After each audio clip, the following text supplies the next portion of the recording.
Good morning, everyone. Welcome to the annual Arizona-CEAL Consortium meeting. We have a very full schedule today, and we will start off by giving you an overview of the program and schedule of events for today. So to begin with, I just wanted to share with you the state of the pandemic as of yesterday. There are 46 million cases with 750,000 deaths over the last 30 days. And we have about 78.8% of people who have been vaccinated, and the community transmission at a state of high level of transmission. In the state of Arizona, there's about 8.4 million doses of the COVID vaccine that have been administered with 29,000 vaccines that were delivered on November 6th, and at least 4.2 million have received at least one dose, and about nearly 60% of people are vaccinated out of the 70% of the state population that are eligible to be vaccinated.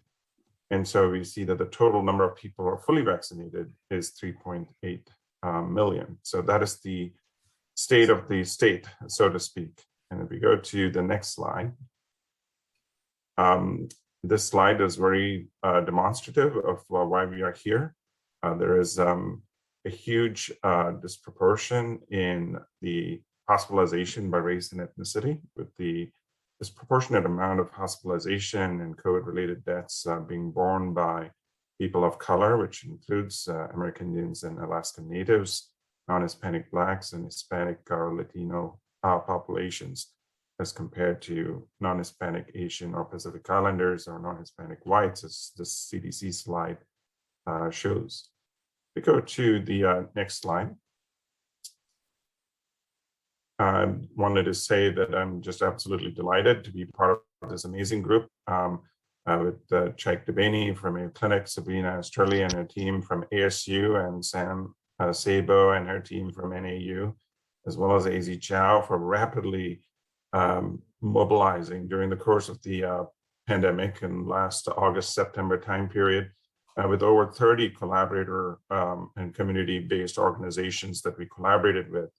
And if you click on the next slide, you will see sort of a map show up, if you click it one more time, of the entire gamut of the number of people that or sites that the Arizona-CEAL covers. You see that both Phoenix and Tucson, as shown by the yellow squares, have a greater density, but you see a broad gamut of individuals across the state and organizations and community-based partners that are representative, both including the Arizona Center for Rural Health, AHEC programs, and critical access hospitals, ASU, Mayo, and NAU, and AZ Chow and their partners that are involved.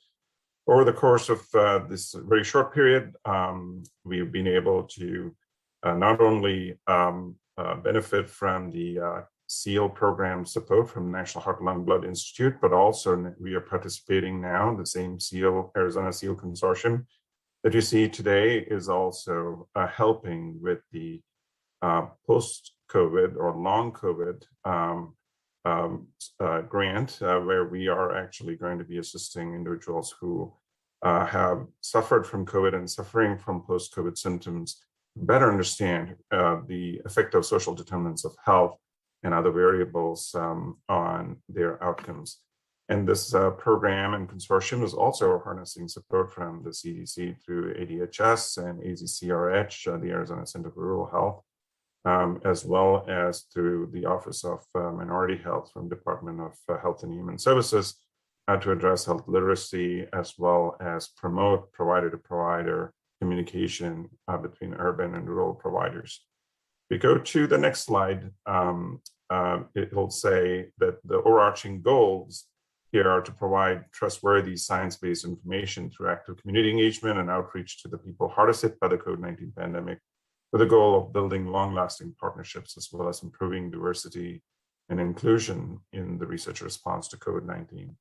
So early on in the pandemic, we quickly ramped up to do a needs assessment and then disseminated and promoted COVID prevention practices in a culturally appropriate manner, and did focus groups, which you'll be hearing about, as well as addressed vaccine hesitancy and promoted vaccine uptake, and helped facilitate the inclusion of diverse racial and ethnic populations in COVID-19 clinical trials as we pivot towards more towards vaccine hesitancy and addressing the uptake of vaccines in our communities.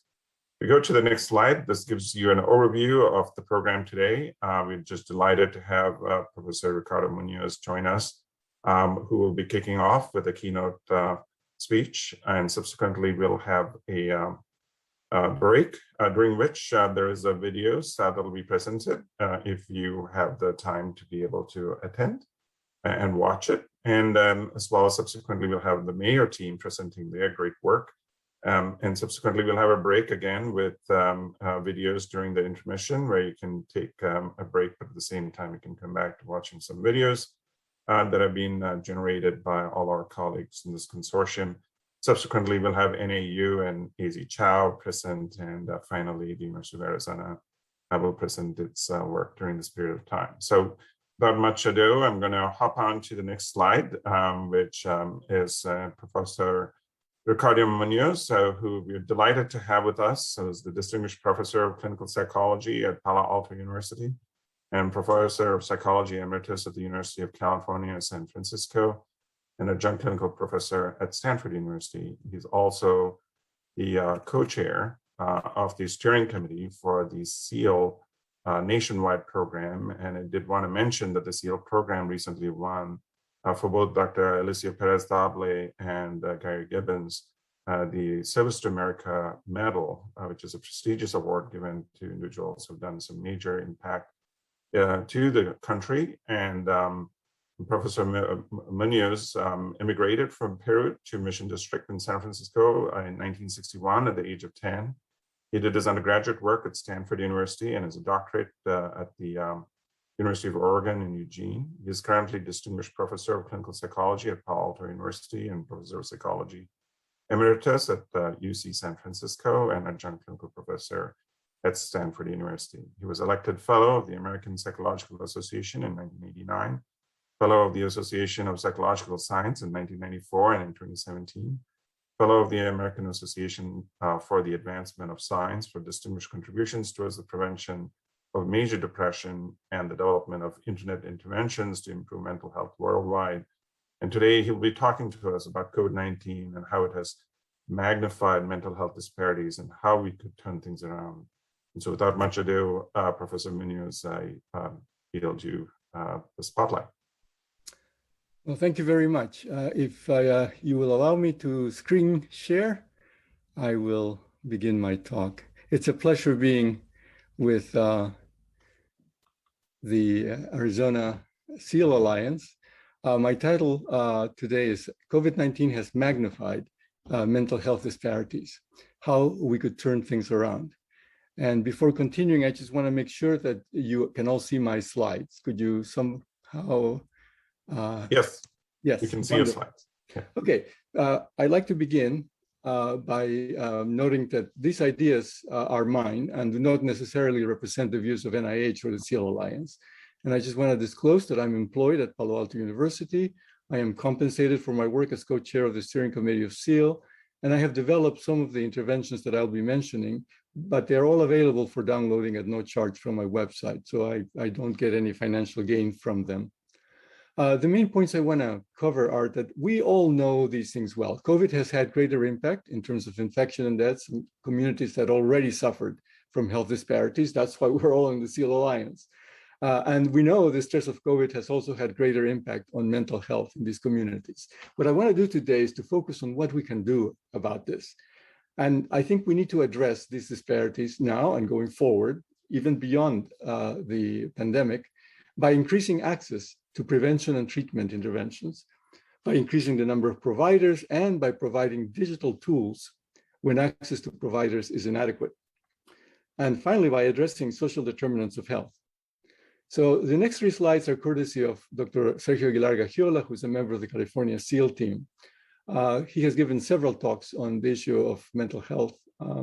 And he points out that before COVID, there was already pervasive inequities for Latinos. In this slide, for example, he points out that 93% of Hispanics 18 or over received no treatment for co-occurring mental and substance abuse disorders. The same is true for African Americans. In this case, 91% of African Americans who have co-occurring mental illness and substance abuse do not receive treatment. We are all very aware of these disparities. We also note that during COVID-19, the proportion of people who have died in our American Indian, Alaska Native communities, Black communities, and Latinx communities are much greater than in the white community. So we all are familiar with these issues. Now, these slides come from the Deloitte team at SEAL. They point out that during the pandemic, 4 in 10 adults in the US have reported symptoms of anxiety or depressive disorder compared to 1 in 10 before the pandemic. Here are some other figures. 41% of adults reporting symptoms of anxiety disorder or depressive disorder after the pandemic compared to 11% before.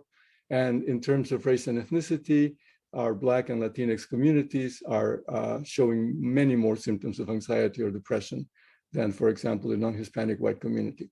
So we all know this. And the question for us is, do we consider mental health a high priority? And as for those of you who were at the meeting on Friday, we had this polling, immediate polling at our meeting. And one of the questions was in which research areas do you see the most health disparities in the communities you serve? And the people who were there from SEAL rated mental health as the top area where we need more work. Now, that's not just because of the mental health impact, but also because mental health is related to physical health. Obviously, this study that just came out in July showed that individuals with pre-existing mood disorders are at higher risk of COVID-19 hospitalization and death, and should be categorized as an at-risk group on the basis of a pre-existing condition. We know that depression has an impact on cardiovascular disease, for example. I mean, these things are very well known. So this state of affairs is not new. I'm not going to spend more time on pointing this out because I'm sure you're all very familiar with this. We know that mental health service delivery has been consistently inadequate, and it is time to make a concerted effort to expand mental health service delivery. It has been a time to do this for many years. So I'd like to share with you some ideas that colleagues of mine and I have been working on since the 1970s. It's time to put them into practice. This is a paper that I published with Andy Christensen, who was in the UCLA faculty, Bill Miller, who later went on to develop motivational interviewing. We were in grad school together. And this paper is titled Paraprofessionals, Partners, Peers, Paraphernalia, and Print, a very alliterative title. Expanding Mental Health Service Delivery, published in Professional Psychology in 1978. And what we argued is that almost 95% or maybe even more of mental health treatment resources are focused on treatment by professionals. And what we pointed out is that we needed to go beyond treatment. We needed to do prevention and maintenance to prevent relapse and recurrence, for example. But even just providing treatment, there weren't enough professionals to do that. How could we expand into prevention and maintenance? And what we suggested at that time in 1978 is that we should include in the mental health services paraprofessionals, partners, peers, paraphernalia, and print, by which we meant, by paraprofessionals, we meant community health workers, lay health workers, promotoras, etc. People who are paid to provide services, but are not necessarily licensed, master's, PhD, or MD level professionals. By partners, we meant big brothers, sisters, community leaders who provide support to their neighbors, clients, parishioners, and we in SEAL have been using our contacts with partners throughout the community for our work. By peers, we were talking about Alcoholics Anonymous, COVID survivor groups, etc. And by paraphernalia, back in 1978, we only had phones, radio, and TV. There were no personal computers or the web, etc. But now, of course, There's the internet, there's video conferencing, as we're doing right now, websites, apps, email, text messages, wearables, and so on. And print is self-explanatory.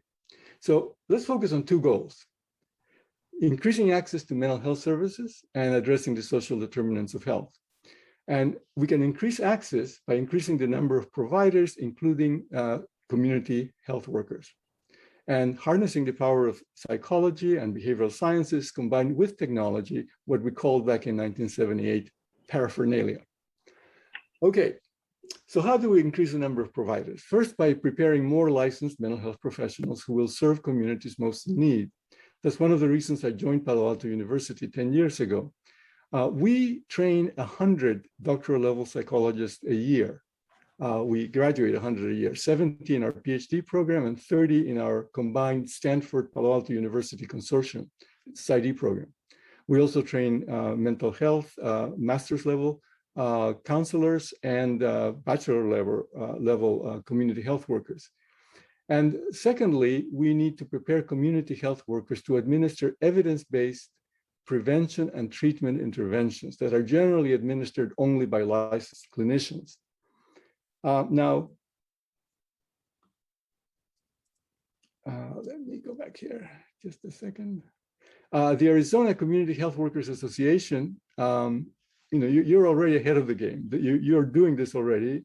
The voluntary certification process that you have developed could be a way to obtain official recognition for specialized training, and the promotorial training videos that you're already doing are helping to do training on a larger scale than we could face-to-face.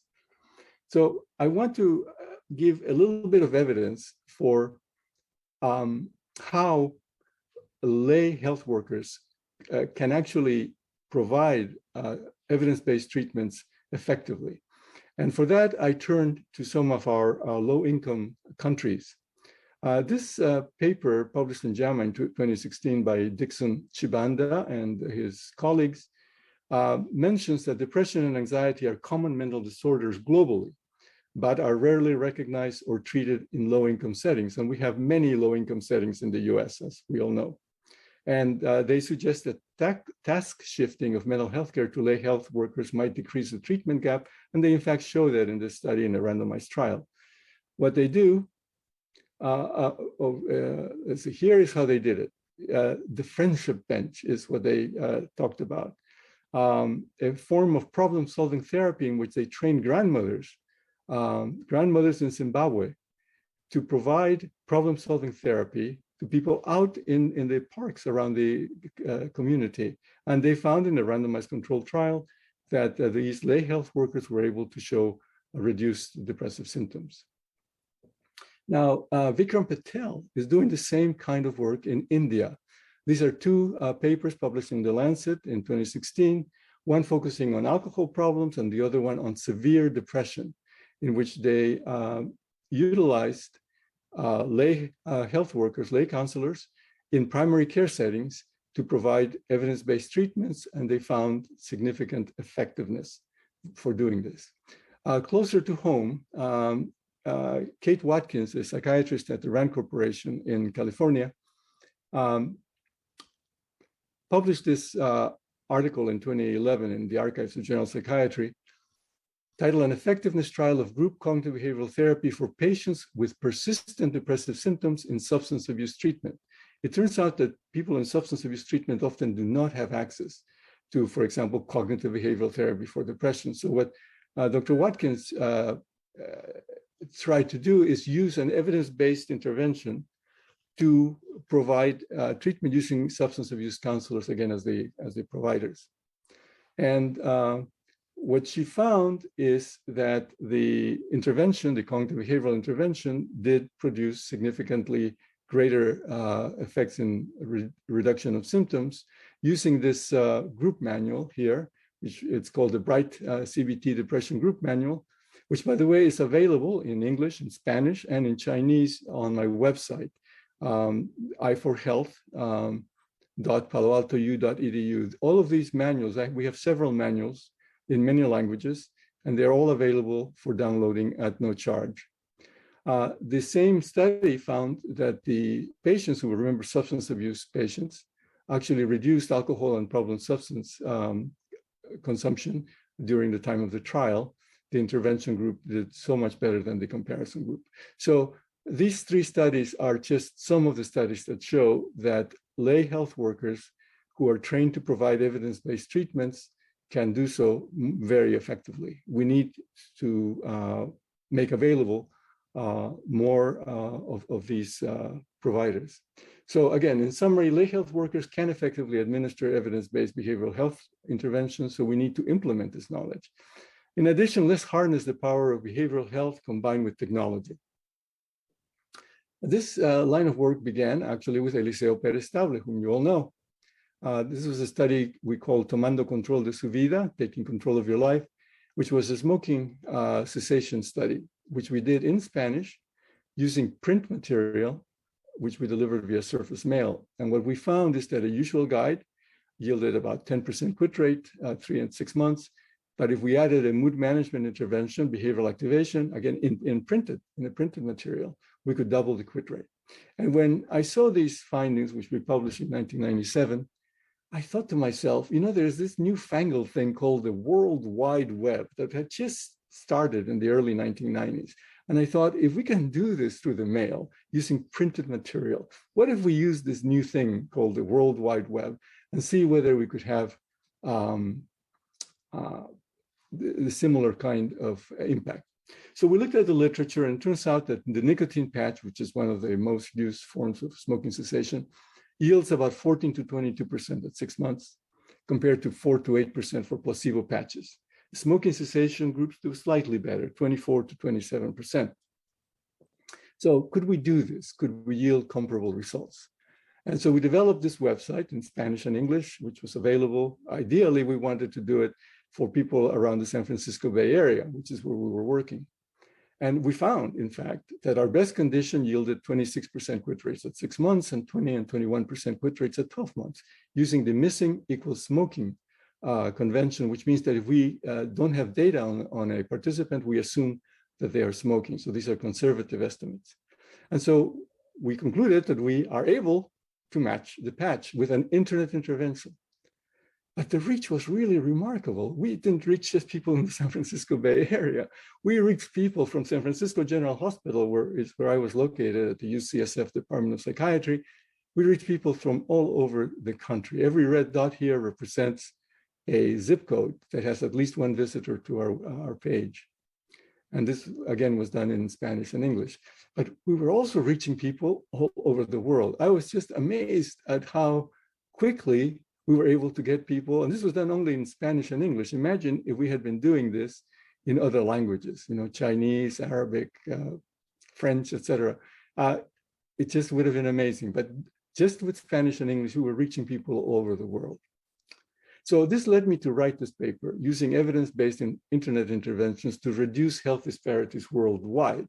But was there really evidence for reduction of disparities? Well, we found disparities in access to smoking cessation aids by language. As you can see here, the teal columns are English, the blue columns are Spanish, or purple columns here.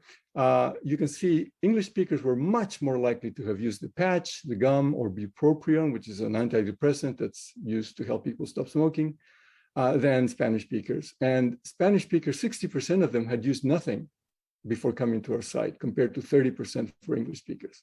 So there was clear disparities in terms of the use of smoking cessation aids by language. And this is now on a worldwide basis here. But our people who came to our site, at 12 months, you can see there's almost no difference in terms of the quit rates for English versus Spanish participants. So we concluded that we can, in fact, reduce disparities using an internet intervention in Spanish and English. That led to us publishing this paper in 2016, in which we argue that just as there are massive open online courses, or MOOCs, we should also be developing, we in the health area should be developing massive open online interventions that are available freely to anyone in the world and that are ideally evidence-based. In 2018, we published this article on digital apothecaries, in which we argue that we should develop online portals for massive open online interventions. to make these available worldwide again. Now, there are some issues involved in this. Of course, nothing is a panacea. We do have massive reach with the internet, but we also have massive attrition, which has led me to think that we should be focusing on absolute numbers of people reached and helped versus only percentage completion. Now, here's an example from an MIT MOOC. 155,000 people registered for this course, but only 7,157 passed the course, which is 4.6% of all of those registered. This, of course, would be disappointing, except that one of the professors involved pointed out that if you look at the number in absolute terms, it's as many students as might take the course in 40 years at MIT. Something to think about. Another issue is cost. I mean, one of the problems in terms of disparities is the cost of healthcare services. And here I've developed this idea of consumable versus non-consumable interventions. Consumable interventions are interventions that are used up when administered. For example, the nicotine patch. At the end of the day, what do you do with the patch? You take it off your arm and you throw it away. The same thing is true for a cognitive behavioral therapy session, in the sense that when I do a 1-hour therapy session for depression, at the end of the hour is used up. No other patient will be able to benefit from that hour of my time. Non-consumable interventions, on the other hand, can be used again and again and again, anytime, anywhere, without losing their therapeutic power. Digital interventions such as apps or websites do this. Now, let me give you an example of the comparison here. In the last study that Eliseo and I conducted for smoking cessation, we had 18,000 participants. 19% of them gave us data indicating that they had quit. So that's 3,479 smokers across the world. Now, to help that many smokers quit, it would have taken over $3.5 million worth of nicotine patches.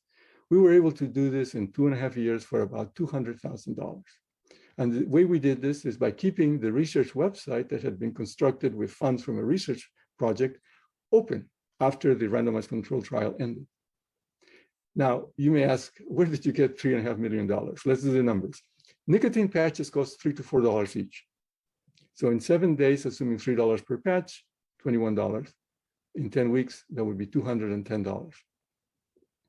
Patches yield quit rates of 14 to 22%. So if we use 20%, that means 1 out of 5 people who use the patch would quit. So to get 3,479 smokers to quit, we would have to give the patches to 5 times that many, or a total of 17,395 smokers. Multiply that by 210, and you get $3,652,950. Consumable interventions are very expensive. On the other hand, the marginal cost of non-consumable interventions eventually approximates, although it never reaches, zero. Here's an example. The marginal cost is the cost of offering the intervention to one more person. So let's say that we develop a fully automated digital health intervention website that costs $1 million to create and to do the randomized controlled trials. And if 1,000 people use the intervention, each one costs $1,000, right? $1,000 times 1,000 people is $1 million. But if 100,000 people use it, each user costs $10. And if 1 million people use it, then $1. And if 10 million people, 10 cents. That's what I mean about the marginal cost going down as more people use this non-consumable intervention. Now, one of the questions I have, of course, is, even though these are cheaper, are they inferior? If we were to provide this to low-income communities, for example, would we be providing just inferior care to them, and then the people who have a lot of money get Cadillac care? So are they effective? And the data shows that, in fact, these interventions are effective. This is a meta-analysis published in JAMA Psychiatry in 2017 by Pim Guipers and colleagues, in which they looked at self-guided, meaning fully automated, internet-based cognitive behavioral therapy in the treatment of depressive symptoms. And what they find is that self-guided, what they call ICBT, internet CBT, is effective in treating depressive symptoms. Now, are these also effective in terms of prevention? Here, I want to share a paper published in JAMA in 2016, conducted in Germany, in which they looked at the effect of a web-based guided self-help intervention for prevention of major depression in adults with sub-threshold depression, a randomized trial. And what they found is that over a year, people in the control condition, 41% of them developed a major depressive episode compared to 27% in the intervention group. So we have evidence that these interventions can be effective. I think we should be using them. Now, a problem with these studies is that they're all based on randomized controlled trials. And I think all of us who have been in the field for a while know that the way things are done in routine care is not the way things are done in randomized controlled trials, right? Randomized controlled trials involve very careful training of the administrators of the intervention. And they are recorded, all their sessions are recorded, and they're given feedback every week as to whether they're doing treatment as designed. Once you put these into practice in clinics, you don't have that kind of quality control anymore. What happens is what's called drift. You begin drifting away from the way that the intervention was tested. So I was looking for reports of effectiveness in routine treatment and see whether these internet interventions are comparable to face-to-face treatment. And I found this report from England. They have the National Health Service, and they have this project called Improving Access to Psychological Therapies. And what they've been doing is training their therapists to provide evidence-based treatments. So I wanted to see what happens. And what happens is the following. Excuse me. Here's what happens. These are the findings starting from 2008 in the use of evidence-based psychological therapies. And what they found is that about 60% or more of patients get better, but using a stricter criterion, which is no longer meeting criteria for major depression. What they found is that back in 2008, only just around 20% of patients no longer met criteria after treatment. And after continuing training and continuing practice with this therapy, you can see that they are increasing the proportion of patients who get better and who no longer meet criteria until they finally reach around 2016, 2017, 50%. So 50% of patients who get these evidence-based therapies no longer meet criteria at the end of therapy. So to get more into detail here, you can see the percentages of people who recover completely, no longer meeting criteria for major depression. You can see cognitive behavioral therapy, behavior activation, psychodynamic psychotherapy, interpersonal psychotherapy, and the range is around 44 to 54% of people who receive these therapies no longer meet criteria for major depression at the end of treatment, which is defined as having at least 2 sessions of therapy. And I just want to point out that the one that came out the best was actually computerized CBT. So we shouldn't assume that digital interventions are necessarily inferior. That is an empirical question. Now, to really understand these data, you have to remember that the National Health Services use stepped care. That means that people with less intense, less severe cases of major depression, in this case, get the least intensive treatment, which in this case is computerized CBT. So people who have more severe cases get face-to-face therapy. That partly explains these results. But even so, these are all people who met criteria for major depression when they came to treatment. If we can successfully treat 58% of people who have the mild forms of major depression, that is something to really consider. And then we can save the very few resources that we have for face-to-face treatment for people who have more severe forms of the disorder. So again, internet interventions, computerized CBT is not necessarily an inferior form of treatment, even for people who meet criteria for a major depression. But as we know, and I know this is the case in Arizona, many of our communities have no internet access. So what do we do about them? One possibility is that health clinics could create digital apothecaries next to their pharmacy. So they have a pharmacy, and then they have a room where patients have access to apps or web interventions on workstations, laptops, or tablets, where they would have access to these interventions, ideally in their own language. And for places that have no health clinics, of which there are many, Community health workers could take laptops or tablets with them as they visit these communities or individual households that have no web access. They could help individuals or groups access the digital interventions. They could help localize the interventions by helping to adapt the suggestions made to the local context. These are ways in which we could use these interventions, which are non-consumable, with the help of community health workers, and their time is consumable, so it would be a hybrid kind of way of doing this. Now, imagine if instead of a notepad, this grandmother on the friendship bench had a laptop or a tablet. She could share many more digital evidence-based interventions with her clients rather than just one. There could be interventions for depression, anxiety, smoking, etc. And so it would just expand the amount of care that could be given to people in need, especially in low-income communities. Now, having more ways to provide services may allow us to expand services to prevention. And once again, the Arizona SEAL group has the Arizona Prevention Research Center there. So you, as a group, are ahead of the game. So in cognitive behavioral interventions, teach patients how to use our thoughts and behaviors to treat clinical conditions. Why not use these to prevent them? Why wait until people are clinically depressed to teach them these skills? Imagine if we had decided to wait until people had COVID to develop treatments. And if we had not worked on preventing the illness with vaccination, for example. Just imagine what would have happened. That's what we're doing in mental health. So what's the goal of prevention?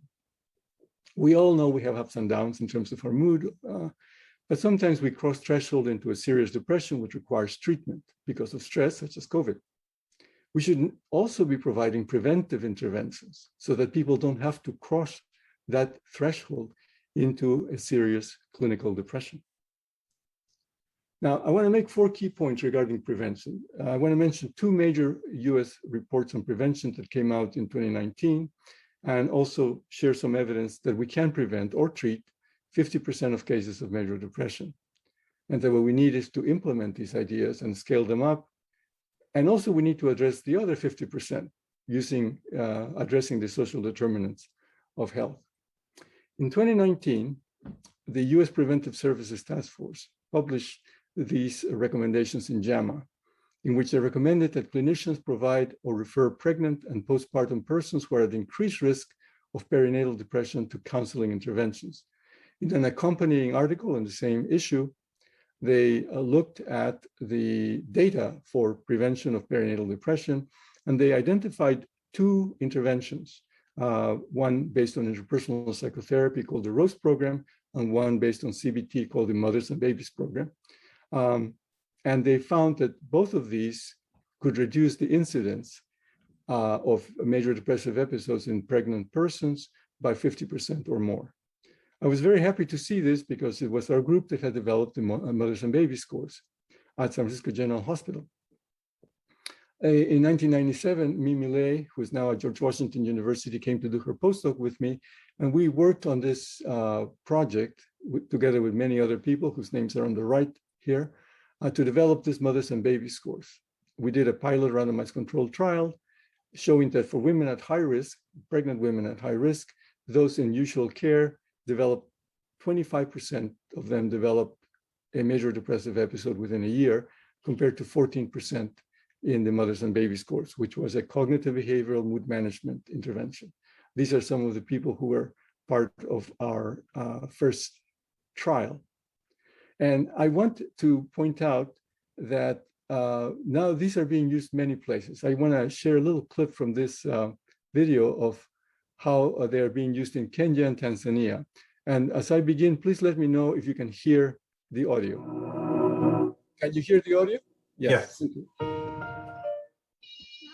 Ninapokuwa na msongo wa mawazo, nitakaa sehemu yenye utulivu ambayo sitapata kelele yoyote ile. Nitashika tumbo na kufumba macho, huku nikihema taratibu na kuanza kufikiria sehemu nzuri ambayo waga natembea. Nikifika kule nafurahia na kuniondolea mawazo ambayo ninayo rohoni kwangu. Research conducted in Kenya and Tanzania has shown that many mothers are at risk of stress and depression during pregnancy and after the birth of their baby. These new mothers often suffer silently for the fear of the shame that comes with it or the judgment that comes with it. And for women in the low-income countries where the project is implemented, access to mental health care services is also often limited. So the Mothers and Babies course is a community-based mental health intervention that helps those mothers and pregnant women and caregivers of children below 2 years to understand depression or stress, what causes it, how to regulate their mood to manage the stress, and improve the relationships that they have with their children. Okay, my point here is that these are being used in many places. Somebody in Greece actually asked us if they could translate our manual, and now it's available in Greek too. So these things can be done, and I think they could be done in our low-income communities as well, here in the US. We need to learn from low-income communities elsewhere. In 2019, the National Academies published a report called Fostering Healthy Mental, Emotional, and Behavioral Development in Children and Youth. This was part of a series of reports that began in 1994. I was lucky enough to be part of the committees that wrote these reports. The first one was called Reducing Risk for Mental Disorders, Frontiers for Preventive Intervention Research. We knew the risk for mental disorders. I mean, we've known the risk for mental disorders for many, many years, but there was no evidence back in 1994 that mental disorders could be prevented. In 2009, however, we actually titled the report Preventing Mental, Emotional, and Behavioral Disorders Among Young People, because by then there was evidence that some mental disorders, such as depression, can be prevented. And there was early evidence for promotion of positive mental health. In 2019, our report was published, Fostering Healthy Mental, Emotional, and Behavioral Development in Children and Youth.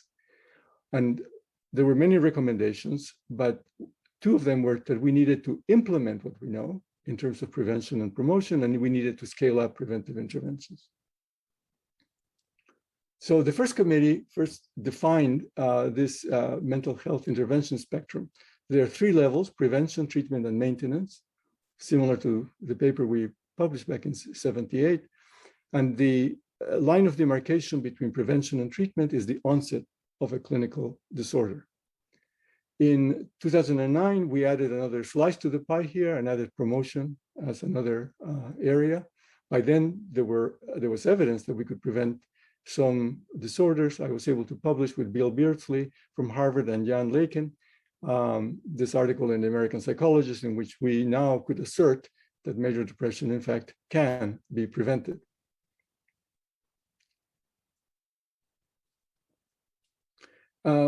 So assuming that we can reduce the incidence of new episodes by 50%, is that enough to justify depression prevention campaigns? And here I want to,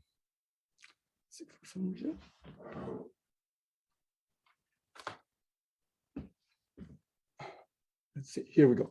How effective does prevention need to be before it can be disseminated population-wide? Well, how effective is the flu vaccine? We know that recent studies show that it reduces the risk of flu illness by between 40 and 60% among the overall population. A few years ago, I think it went down to like 30%. So if we can do this for the flu, should we be doing this for mental health problems? Some implications of the 2019 report. We need to design preventive interventions which intervene on risk and protective factors at different stages in life. Ideally, we should be beginning even before conception. Emphasize fetal development and the first years of life, take into account the physical and social environment, epigenetic influences. We know these are important now. So this leads us to the remaining 50%. We need to expand our focus beyond individual behavioral interventions to address social determinants of health. Remember the slice of the pie here. A couple of the slices that we added here were community and societal interventions, right? We need to go beyond teaching people how their thoughts and behaviors affect their mood and pay attention to the real impact that community and societal environment has on people. For example, is it time to tackle poverty? You know, poverty has long been known to be a risk factor for many mental, emotional, and behavioral disorders. We've known this for a long time. But sometimes we feel that trying to reduce poverty is beyond our area of expertise, or that is politics, not science. So I just wanted to point out that,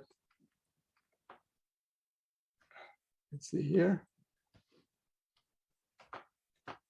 the Nobel Prize for Economics in 2019 actually went to a group of what they call randomistas, economists who actually did a randomized control trial to reduce poverty. And they worked in 6 countries, including Ethiopia, Ghana, Honduras, India, Pakistan, and Peru, with 21,000 adults and 10,000 households. And what they did is they looked at the poorest villages in those countries, and within those poorest villages, they found the poorest households in the poorest villages. And these were identified using what they call participatory wealth ranking done by the villagers themselves. And they did this randomized trial, and let me see here. What they found, they looked at several variables, which are too many to go into, but you can see that most of these had positive effect sizes. And I just want to focus on the mental health one. They looked at a mental health index, perception of status in life, lack of stress index, not much effect on worrying, apparently. But they say that much more detailed psychological measurement would be necessary to fully understand this result and its underlying mechanisms. And that perhaps this program worked by making beneficiaries feel that they mattered, that the rest of society cared about them, that with this initial help, they now had some control over their future well-being, and therefore the future could be better. I see this as an invitation to us in the health care system to be involved in this kind of randomized trials to see if we could begin to have an impact on these things that have such a major impact on our health. There may be a window of opportunity for interventions to make a difference. This is a study in the American Economic Review that is the Moving to Opportunity experiment, in which they offered select families housing vouchers to move from housing projects to lower poverty neighborhoods. And what they found that if you did this when the children were young, before age 13, it actually increased college attendance, earnings, and reduced single parenthood rates. But moving as an adolescent had a slightly negative impacts, perhaps because of disruption effects. So we can get very detailed in terms of these interventions. And it's something that we would want to be able to do. So we are all familiar with this. Think globally, act locally. Now we can say share nationally and globally, right? The kinds of advances that the Arizona SEAL is doing could be shared using the internet nationally throughout the country. We could have SEAL teams perhaps in all the states. Some of them could be affiliate groups that are able to use what we developed in the current SEAL states nationally. And why stop at the border? Why stop at the border? Why not go ahead and share this globally, the things we're learning here in the SEAL teams? Now, one of the reasons I'm so enthusiastic about doing this is because I was born in Peru, in South America, in a town called Chosica, which is 40 kilometers east of Lima, going up into the Andes Mountains. Now, the western coast of Peru is a desert. As you can see here, the mountains, the hills have no vegetation whatsoever. The only source of life is the river. The river is called Rimac, which is a Quechua word, which means the speaking river, kind of like the babbling brook. And it's where the name Lima, the capital of Peru, came from. Anyway, when I was 10, my mother said the following to me: your father finished primary school, I finished high school. We want our children to go to university, but we don't have the money to send you. So your father has decided to immigrate to the US, where there are many educational opportunities. And when you finish your education, you can share what you've learned with people here. She taught me two things that day. The first thing is that education, knowledge, is so valuable that it's worth traveling across the world to obtain. And secondly, that once you obtain it, you should share it. And that's what I've been doing throughout my career. That's why I'm so interested in internet interventions. A few months ago, I actually received an email from somebody in Chosica asking me if I was the Ricardo Muñoz who went to primary school there in the 1950s. I was. So I've been able to reach Chosica. And there are thousands of towns like Chosica. And this picture also symbolizes for me the internet. I mean, that river of life is in a way like the internet, right? The internet is a river of information. Ideally, not just information, but actually interventions. We know we can provide interventions through the internet.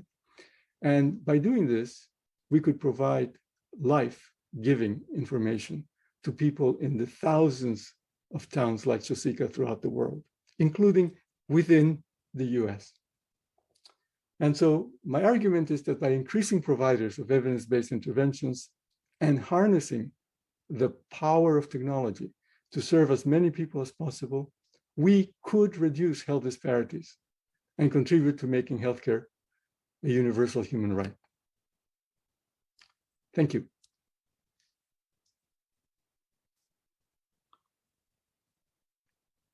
Thank you, Dr. Muñoz. That was just amazing and very inspiring talk. I greatly appreciate you giving us this wonderful, wonderful lecture. And so I'm getting goosebumps. So I'm going to see what kind of the questions from the audience before I take a stab at things. I think we had someone who had raised their hand before. I think Marion Kelly had raised his hand. Wanted to see if Marion can speak. Thank you. That was by mistake, but I do have a question. Dr. Muñoz said, as you have implemented this work locally and have gone globally, what were the challenges of taking what was created locally to a national, regional sort of level? Because certainly we hope that that's the impact, but what were the barriers along the way, or the things that you had to overcome?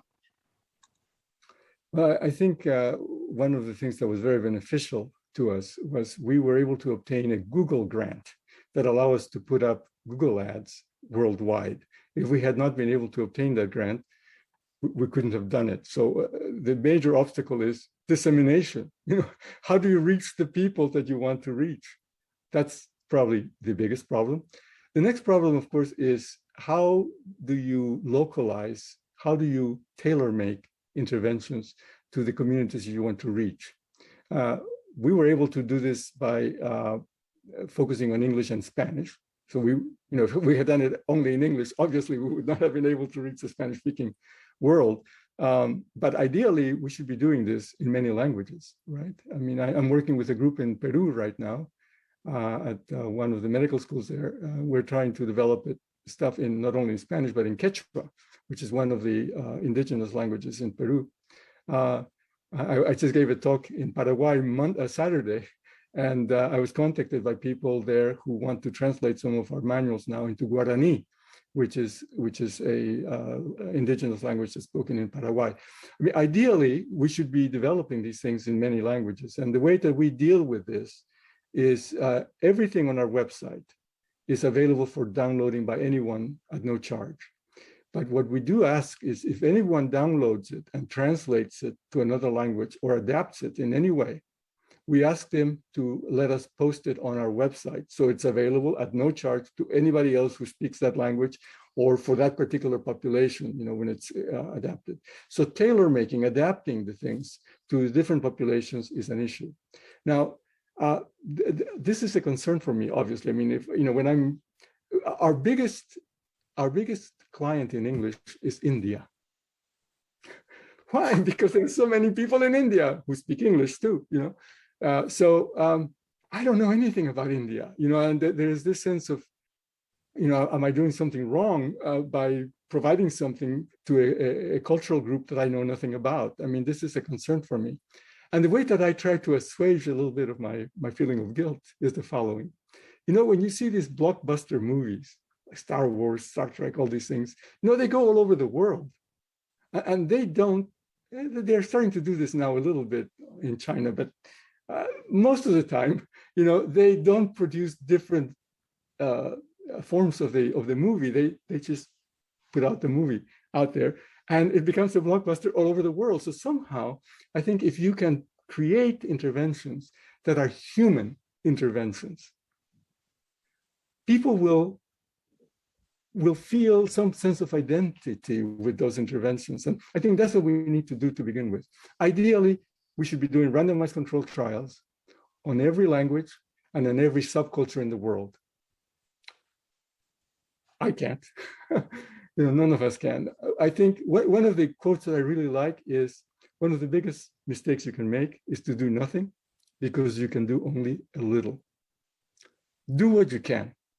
So I think we're trying to share evidence-based interventions as broadly as possible, hoping that many people will be able to benefit from them, knowing that not all people will be able to benefit from them.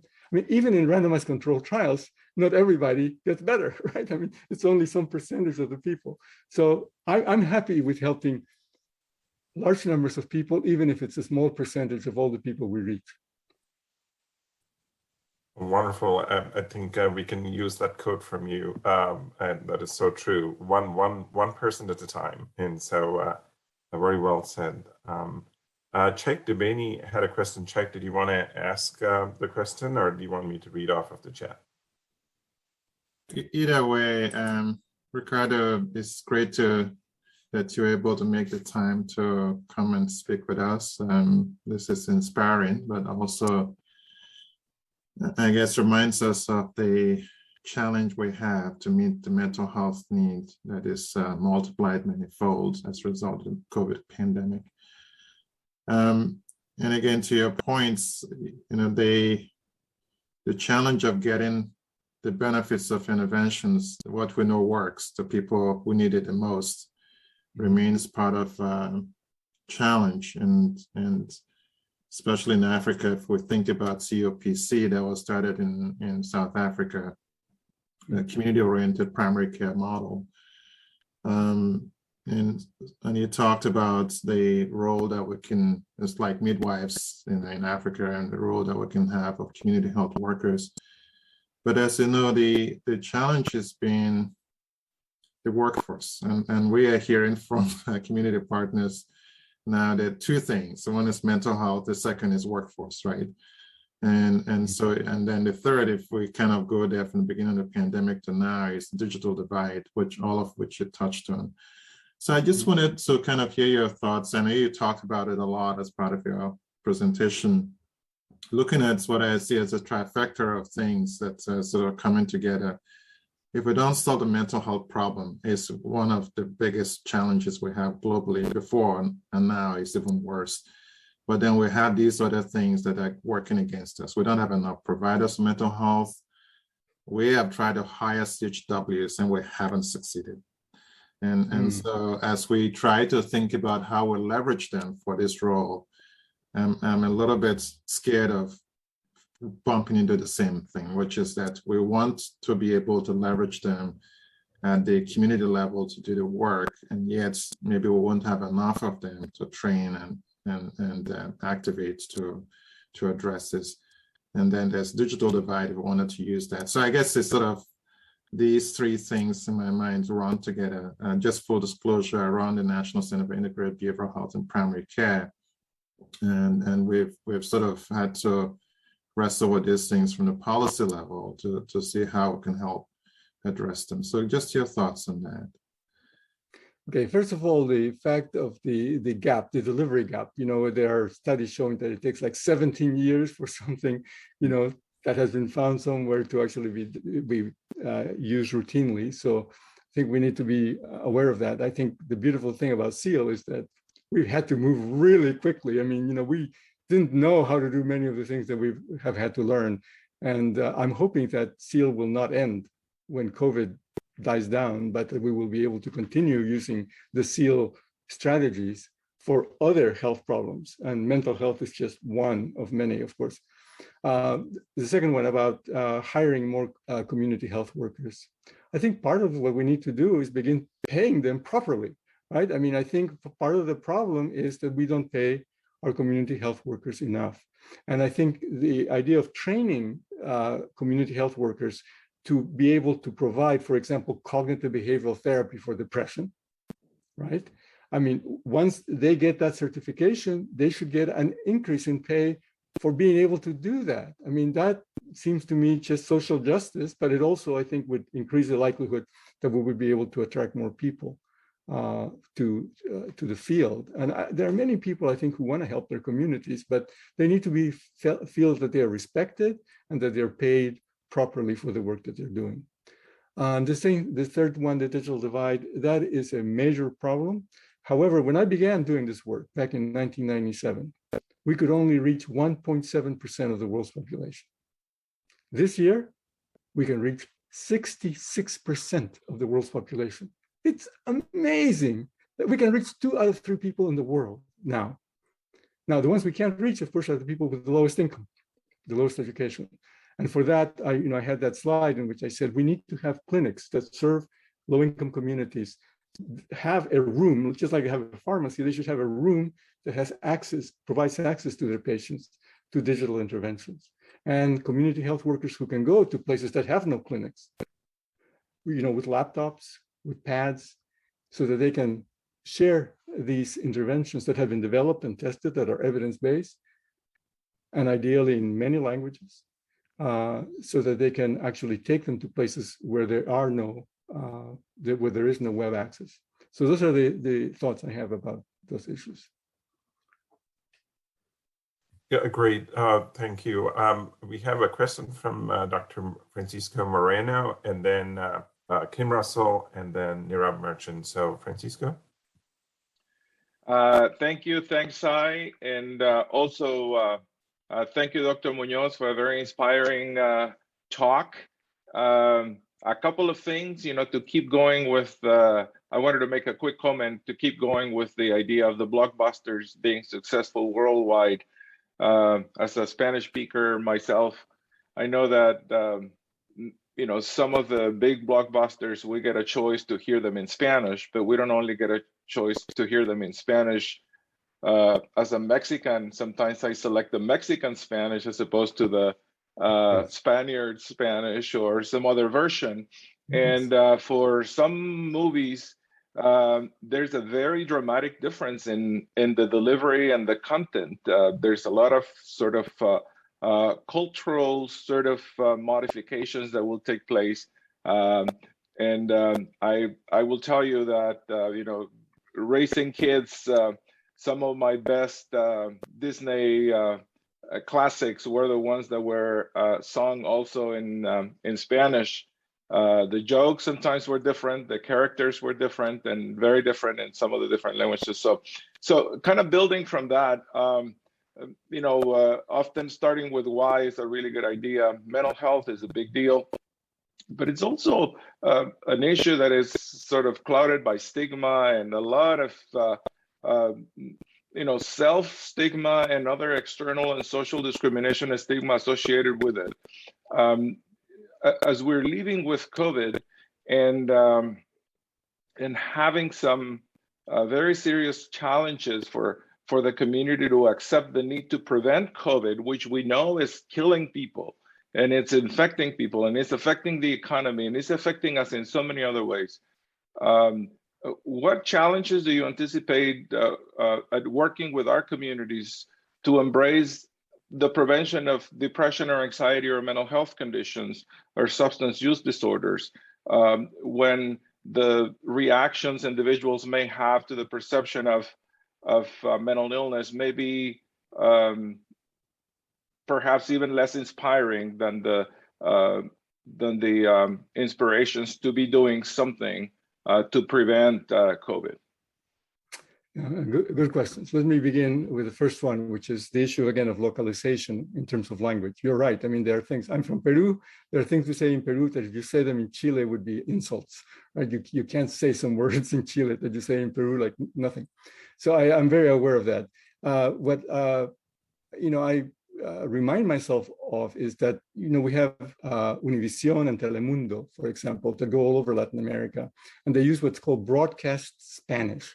Right, is the Spanish that's more common across Latin America. And but ideally, if we were to, for example, have the NIH or CDC developed interventions, obviously in English, but in Spanish also, which is what we're doing now. As you know, the SEAL Alliance has stuff in Spanish and English. All our websites are in both languages. So we develop those things, and then we make them available in the public domain. And let's say the Mexican NIMH could take that and localize it so that they would use more the Spanish that's used in Mexico. And the NIMH equivalent in Peru could use it there, and the Argentinian could use porteño Spanish. So you could do that, I think, if we were to systematically create these things and share them, and be able to localize them. So that's one thing about language. The issue of stigma is a really big one, and I can tell you that I've done some studies on web studies in which I've tried to use language that's not disorder-based language. For example, the one we're working on right now with Peru, we're going to call ánimo rather than depression, right? Ánimo is kind of hard to translate. It means kind of like courage, but that doesn't quite do it. Anyway, but when I've done interventions that were intended to be preventive, 60+% of the people who came met criteria for major depression. So people who have mood issues are going to use them even if they already meet criteria. So I think we need to be aware of that and be able to provide things that are going to be helpful and hopefully not hurtful, not harmful. That's really important. But stigma, I don't think we can take care of stigma easily in an internet intervention. That's a really, really big cultural issue. And I think we can make some progress in that. But I don't have the answer for how to take away stigma, certainly. Thank you. We have Kim Russell who has a question. Go ahead, Kim. Thank you. Good morning, Dr. Muñoz. This is Kim Russell, the Arizona Advisory Council on Indian Healthcare. I really appreciated your presentation today. Thank you. We work really closely with a lot of our community health workers within our tribal populations. I really feel like we need more of us to hear from you. Just wanted to say that and hope to maybe invite you to an upcoming function that we have with our tribal nations. But I have two questions. One is, did any of the populations you work with infuse cultural teachings and ceremony into their outreach, / interventions? That's my first question. But the other, question I have, first of all, I really appreciated you bringing up poverty and how I think the Nobel, the awardees who worked on poverty, the economists, and how you said that we can make a case to now as researchers and health professionals work on other social determinants of health. We can make that case that as health professionals, although we don't work in other facets of whether we economy or workforce development, and that it really we really do make a case, because coming from the communities I work with, we really need to address those social determinants of health in order to long-term impact the health disparities that our populations have to contend with.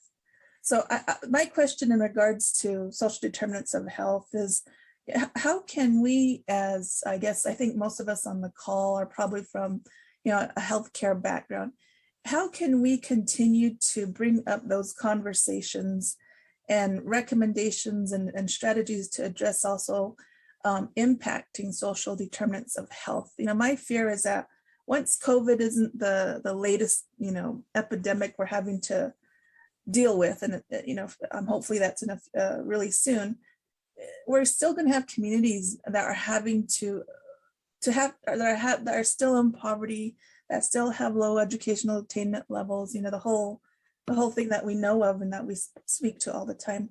But anyway, I wanted to ask those questions. And again, Dr. Muñoz, I really appreciate your presentation today. Thank you. Thank you. Thank you very much. Well, I think the way that we address these is by, again, using the issue of evidence-based arguments, right? I mean, that's what we use now in healthcare. It didn't used to be that way. There were gurus who would say, this is the way you do it.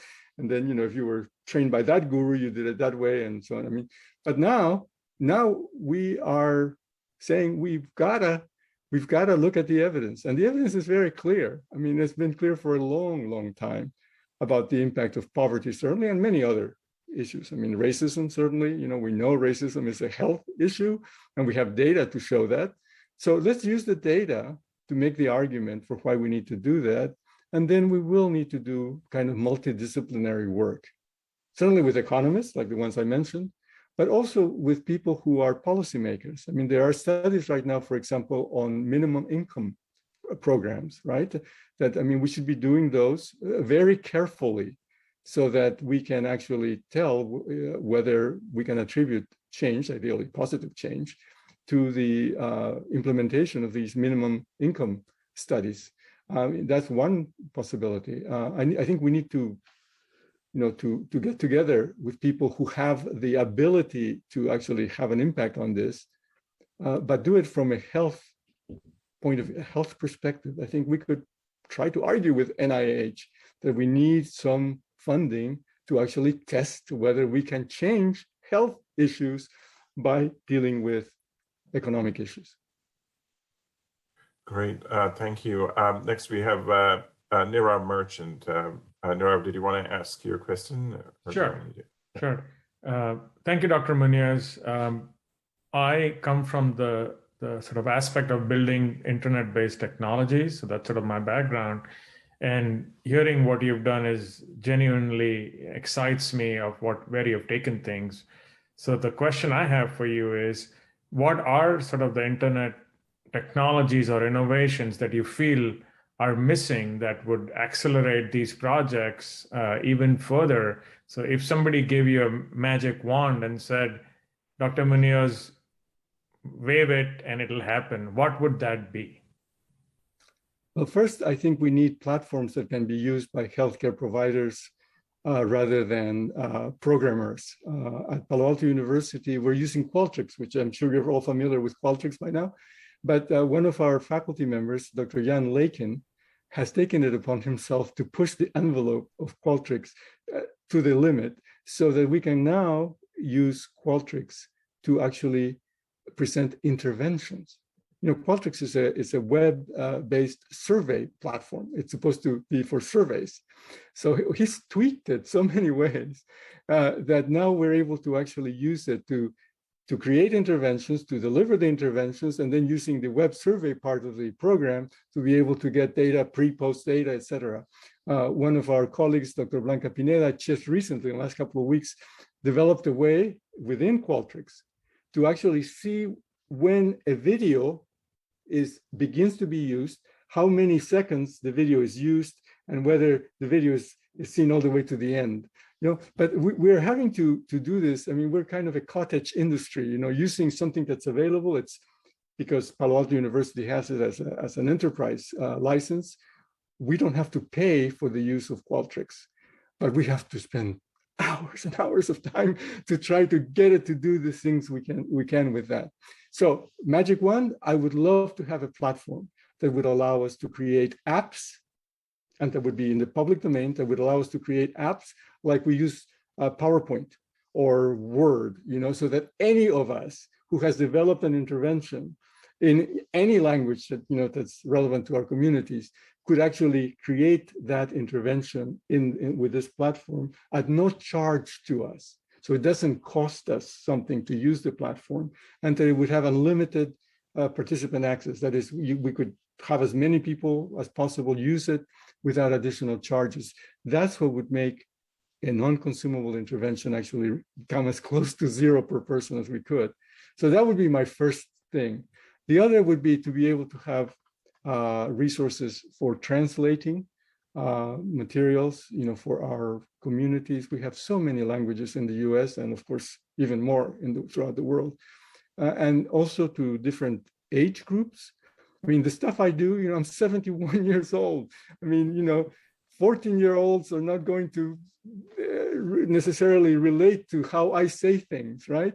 Oh, by the way, you have all gotten an invitation, from CEAL for a talk I'm giving on Friday for the National Academies in Spanish. It's a Spanish language webinar. So anybody of you who works with Spanish speakers, it's open to the public and obviously to caregivers, teachers, etc.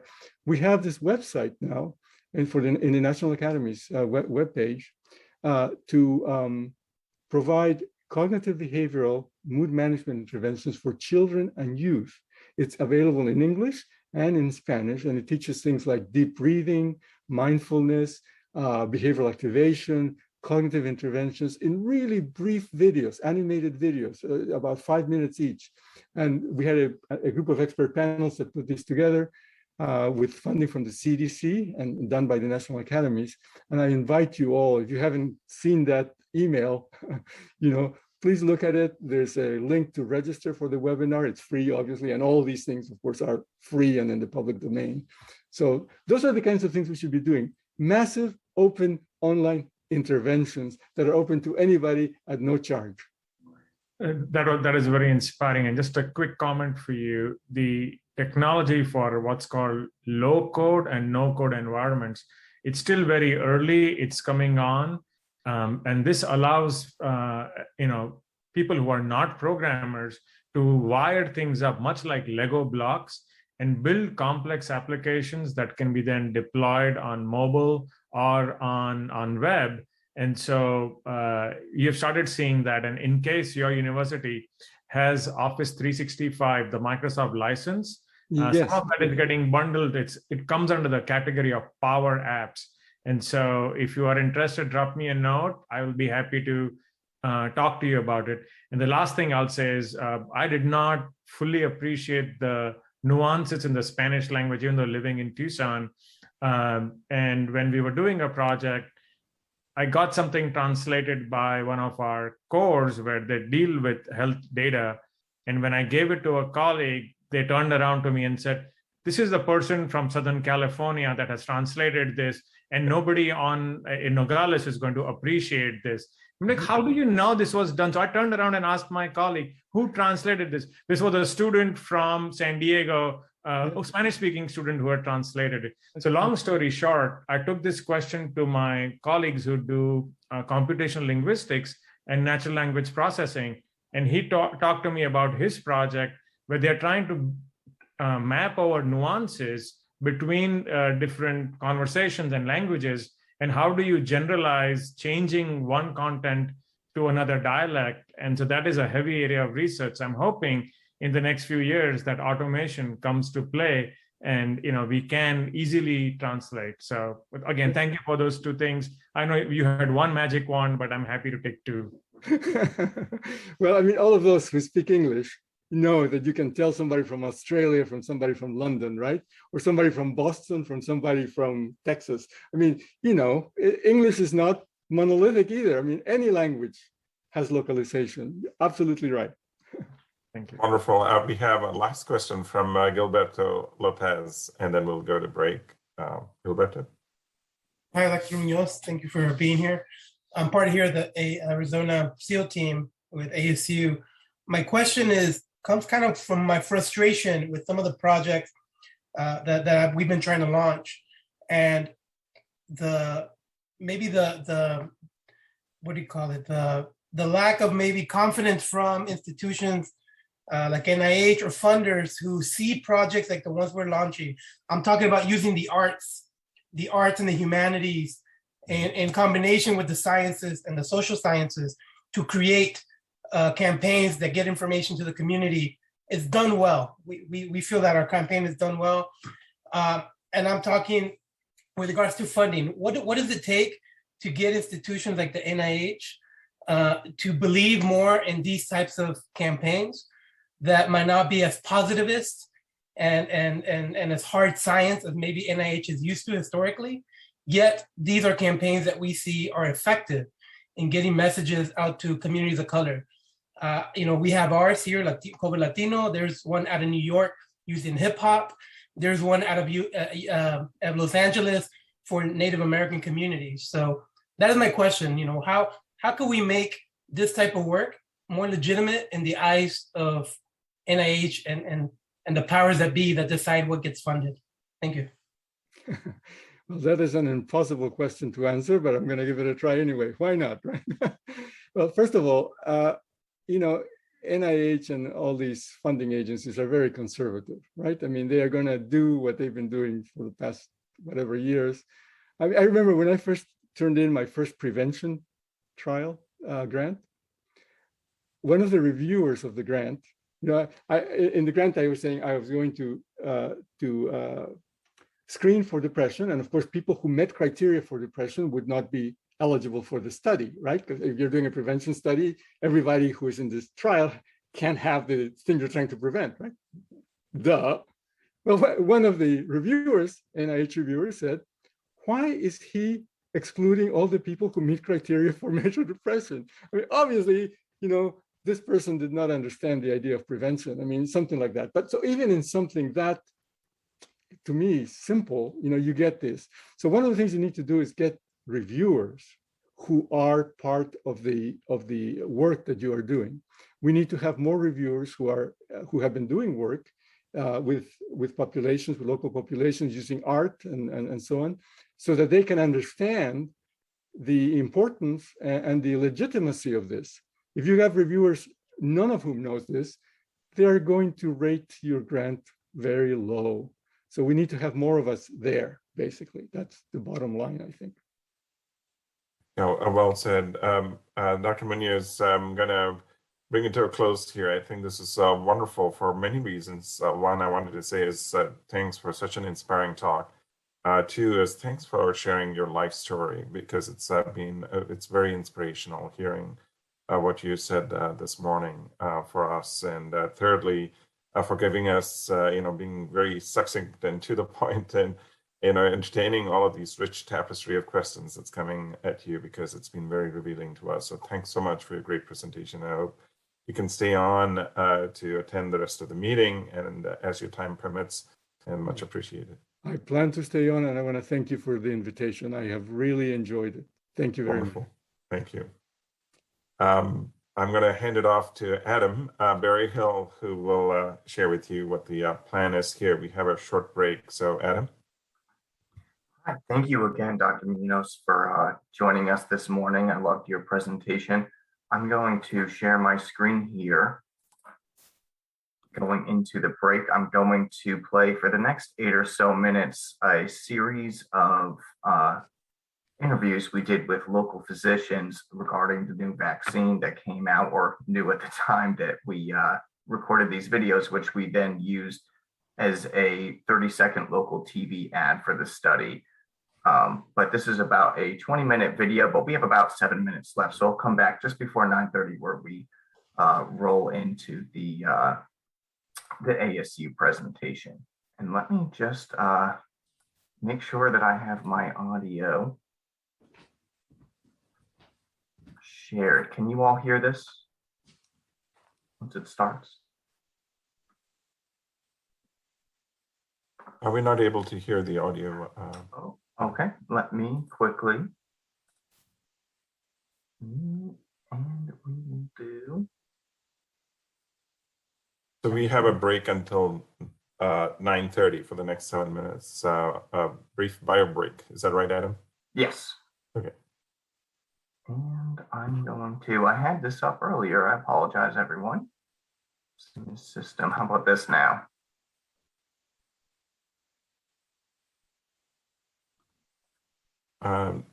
Still nothing? No. No. I think you need to click on share audio. I think maybe someone from Biocom can advise. Yes, I had this earlier. Let me see. Yeah, you need to unshare, and on the screen when you choose to share something, you need to check the checkbox that says share audio or something like that. Oh. Sound. Okay, there we are.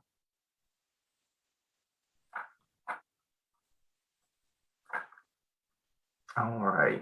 I apologize, everyone. This should be going now. Hello, I'm Dr. Joy Bulger-Beck. I'm an internal medicine physician here in Tucson at the College of Medicine with Banner. I work in primary care and I take care of many patients in our community. Part of my reason for coming and speaking with you today is because I've been participating in COVID-related care for many patients in the community. I've seen the effects of COVID not only on my own patients, but also on patients' family members and how that's affected my patients. And I've also been taking care of patients who have experienced long-term effects following the illness. I'm here today to talk to you about the vaccine and letting you know the importance of getting the vaccine not only for yourself, but for our community.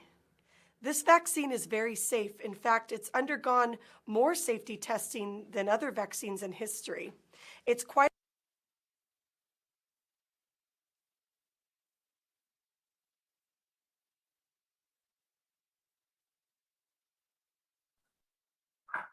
Oh, sorry, I think it stopped here.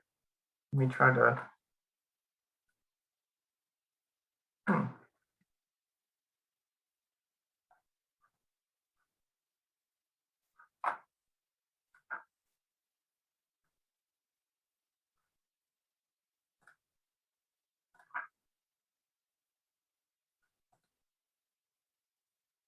are very important to get, and the benefits greatly outweigh the risks in terms of protecting you from COVID. The vaccines that are available, most of them, 2 of them that are available and FDA approved, are mRNA vaccines. The mRNA does not go into the DNA or affect the DNA of your cells. What it does is it tells your body to make proteins that will then have your body become ready and available to fight off the virus should you be exposed to it. And then the vaccines do not contain any fetal cells. They also do not contain any neurotransmitters or tracking devices. They are very safe and effective.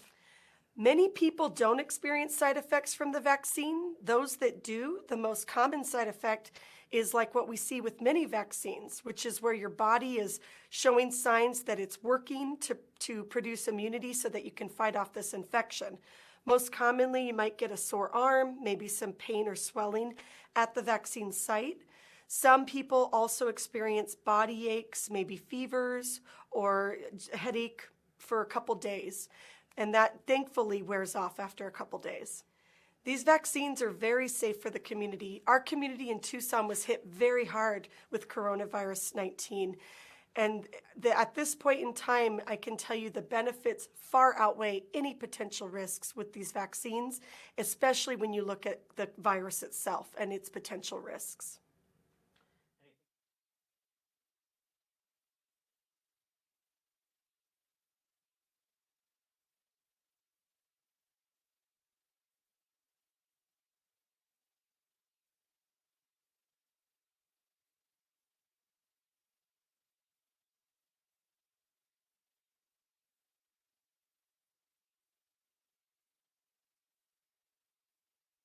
My name is Michael Grandner. I am an associate professor of psychiatry.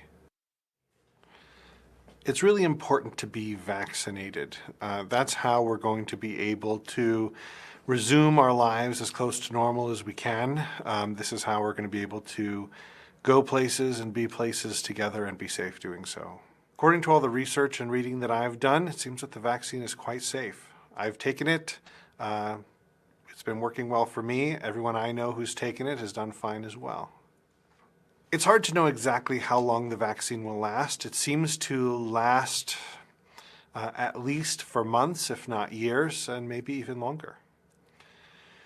So it's really important to understand that even though the vaccines came on the market pretty quickly from the onset of the pandemic, the technology and the methods underlying the vaccines have been around for a long time. That's actually what allowed the vaccines to come to market so quickly. Mostly, we had the technology, we had all the methods in place, and mostly adapted it to this new virus. And that's how this got out on the market quickly. So a lot of these methods have been established, shown to be safe, and shown to be reliable ways of developing vaccines. Well, most of the people who get the vaccine have few to no side effects. Most of the time, the worst they get is a little soreness in their arm. To be honest, it's sort of like, oh, is my arm sore? Maybe it is. I didn't even notice. For some people, it's more pronounced sort of soreness for a day or so. Some people, they get flu-like symptoms, or they just feel tired or dragged out for a day or two while their body's sort of reacting to it. And extremely rarely is it anything more than a day or two needing to recover. All of the evidence suggests that these vaccines are quite safe for the community. There's no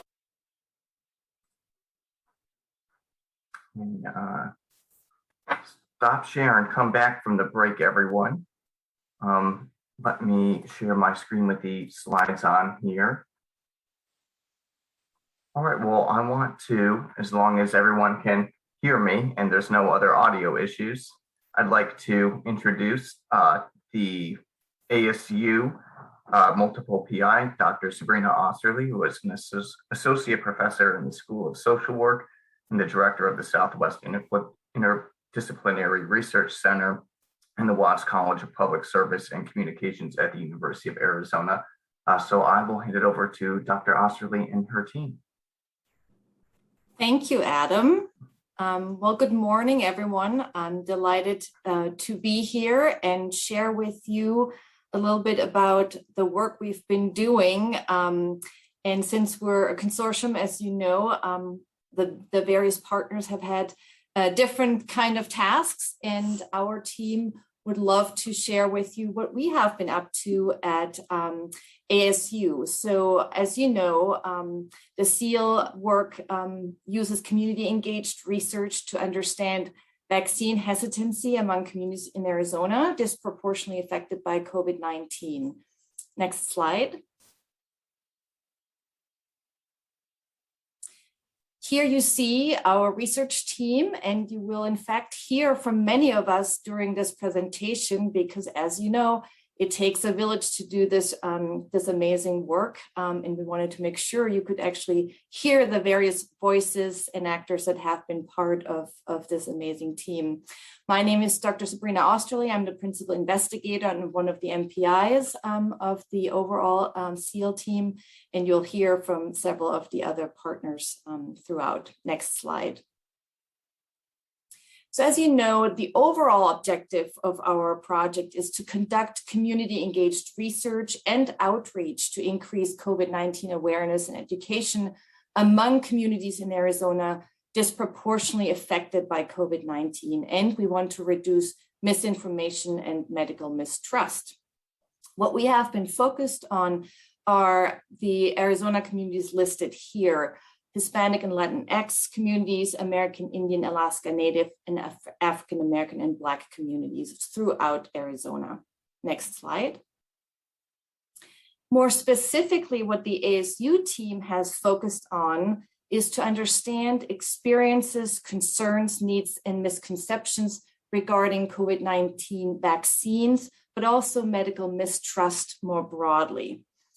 And our approach has been to engage the community because we wanted to make sure that those who have been disproportionately impacted by COVID-19 have a voice in the development of culturally relevant strategies that we are planning to develop and have started to develop, and that are intended to serve these populations. And a third aim is to develop these health messaging strategies to ultimately increase vaccine confidence and uptake that reflect cultural and community needs. Next slide. Our approach has been to conduct focus groups with community members across Arizona, and you'll see the results in just a little bit. And then secondly, to develop and disseminate culturally appropriate health messaging materials and strategies.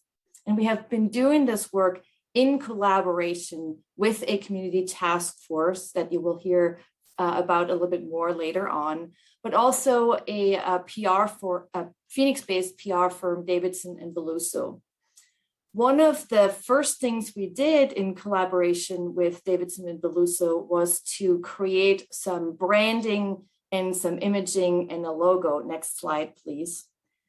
that we could use on all of the materials we were developing and disseminating so that we could be recognized. And you have been seeing these logos, and what we came up with was this slogan, immunity starts with community. So now I would like to transition and introduce Kate Ham, who's our project director, and she will share with you how we conducted focus groups with community members around Arizona to understand issues that have been experienced around the COVID vaccine. So please go ahead, Kate. Thank you. So as Sabrina said, our approach was to conduct focus groups with 3 target communities: Hispanic Latinx, American Indian Alaska Native, and the African American Black communities. We divided Arizona into 3 main target areas, with Central Arizona, where Phoenix is, Northern Arizona, and Southern Arizona. We recruited through our many existing partnerships, including our SEAL task force. And what we used was a family and friends approach, which was a little different because of the way we had to do this. So when we had the first person contact us, based on our recruitment flyers or our outreach efforts, we would say, do you have any family or friends who would also like to participate? Making sure they met our criteria. And that helped build trust within the groups and also mitigate any internet or computer issues they might have, because our procedure was to do all of these online. And we didn't want to leave anyone out, but we did use Zoom video conferencing platform. And before the focus groups, we sent a online survey to all the participants, asking them to please complete that before the focus groups. And for each focus group, we did have 2 facilitators who matched the communities, of course, and 1 facilitator did the questioning and major interaction with the members or the community members, while the other facilitator took notes and did troubleshooting with Zoom issues and helped document our verbal consent.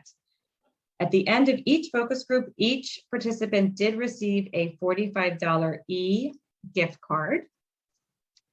And on the next slide, Adam, this is kind of how they were structured. We asked 3 broad categories of questions. The first focused on general experiences during the pandemic. And these occurred, from February through August. So a lot changed during that time, but we asked how COVID affected them, their family, their community. And that took a good portion of the focus groups in the beginning. And then were they affected differently because of their race, ethnicity? Then the next group talked about perceptions of the vaccine, readiness, information sources. We asked questions about their thoughts on the vaccine, their barriers, what questions they had about it. We asked about trust issues, who they trust to learn about the vaccines. That was also in the survey, but we also got more information within the qualitative data from the focus groups. How they hear about the vaccines and where do they get healthcare. Then the last section is really important on the health messaging, because we wanted to make sure that our messaging is reaching the communities in the way they needed to hear it. So we asked them, what do you need to know, or you think your community needs to know that, the vaccines are safe? And how can we communicate updates? And how can we engage community leaders and maintain or build trust, and then hopefully maintain that trust with the communities? And then we did, in that time frame from February to August, a lot changed. And then, so some of our data we kind of talk about that as things change, some of our participants' responses change, but we did get to do 34 focus groups with 153 participants.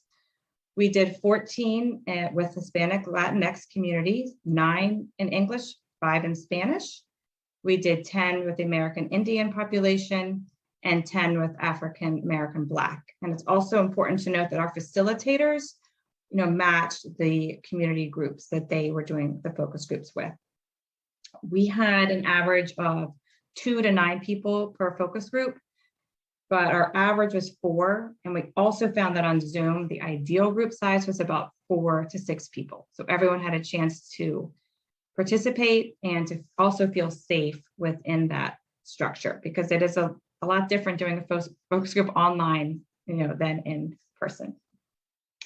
And now Stephanie will talk about the demographics of our survey participants. Thank you. So this slide presents the gender and age breakdown of our participants. So you can see overall that we had more women than men in our focus group participants. The Hispanic and American Indian sample was around 40 years old, and the African American Black sample was on average 51 years old. Next slide. So this slide is looking at the educational attainment of our participants. What you will notice first is there is quite a bit of variability within all groups on their educational attainment. 50% of our African American Black participants had a graduate degree, and then conversely, 20% of our Hispanic Latinx participants had less than a high school diploma. Next slide, thank you. Likewise, we also had a really nice distribution of income across all of our participants.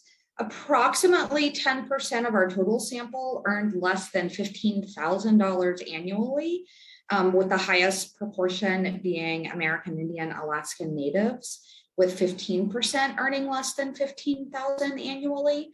And then conversely, around 30% of our sample earned over $100,000 a year. And so we wanted to make sure that while we were targeting these three racial ethnic minority groups, that they also represented a range of individuals within each of the groups. Next slide. Oh, one before. There we go. So part of this survey, we asked them if they had been vaccinated against COVID-19. And amazingly, 94% of our American Indian Alaskan Native focus participants had been vaccinated.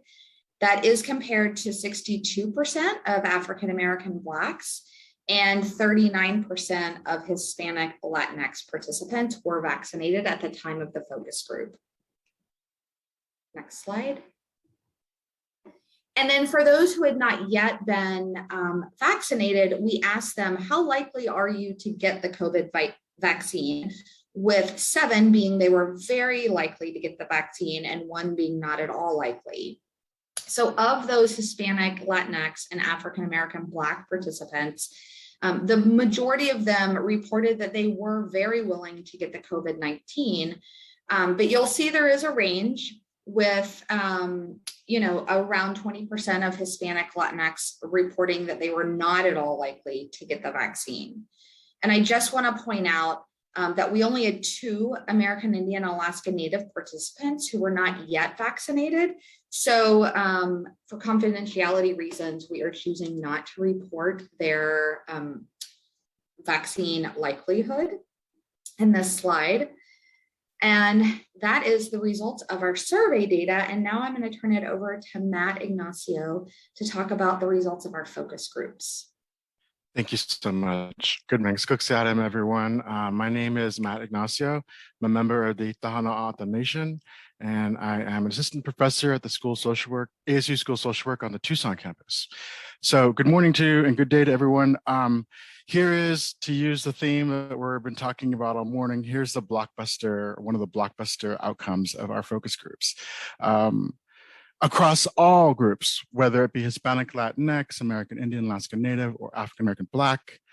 I mean, this is not a shocker necessarily, but large or significant, or how would you say, generalized mistrust due to historical and contemporary traumas and medical research abuses across all 3 communities.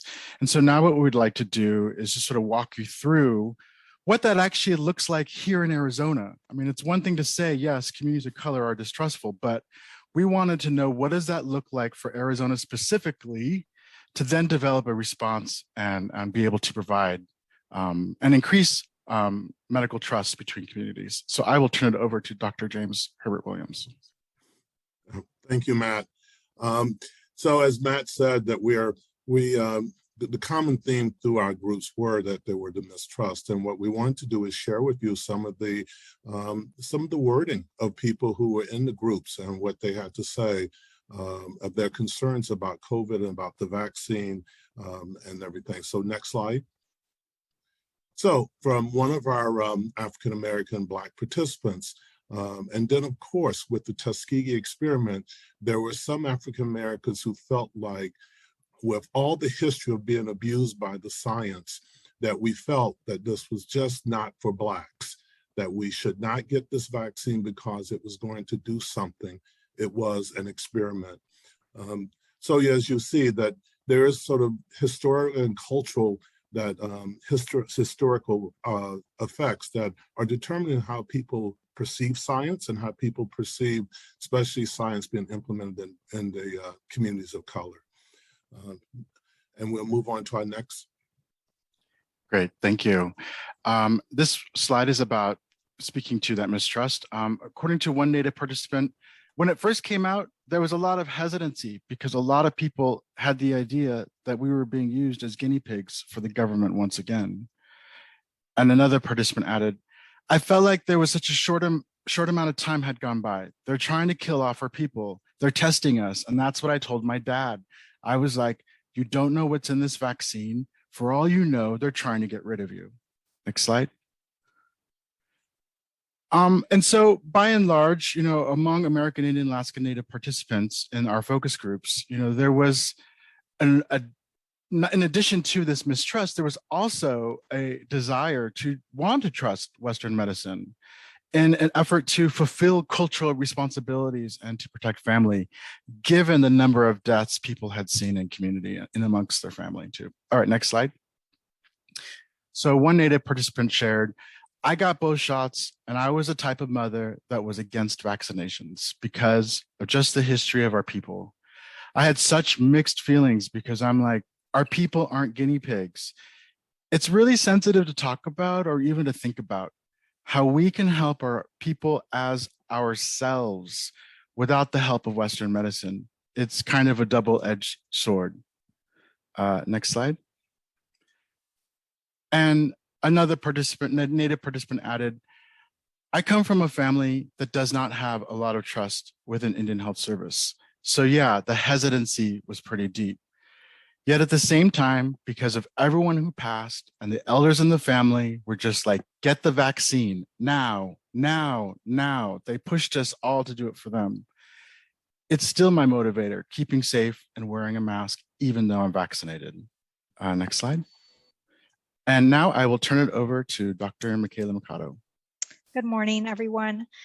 So here from our Latinx participants, we learned that religion, religious beliefs, and trust in God were factors that contributed to their vaccine hesitancy and confidence. Next slide.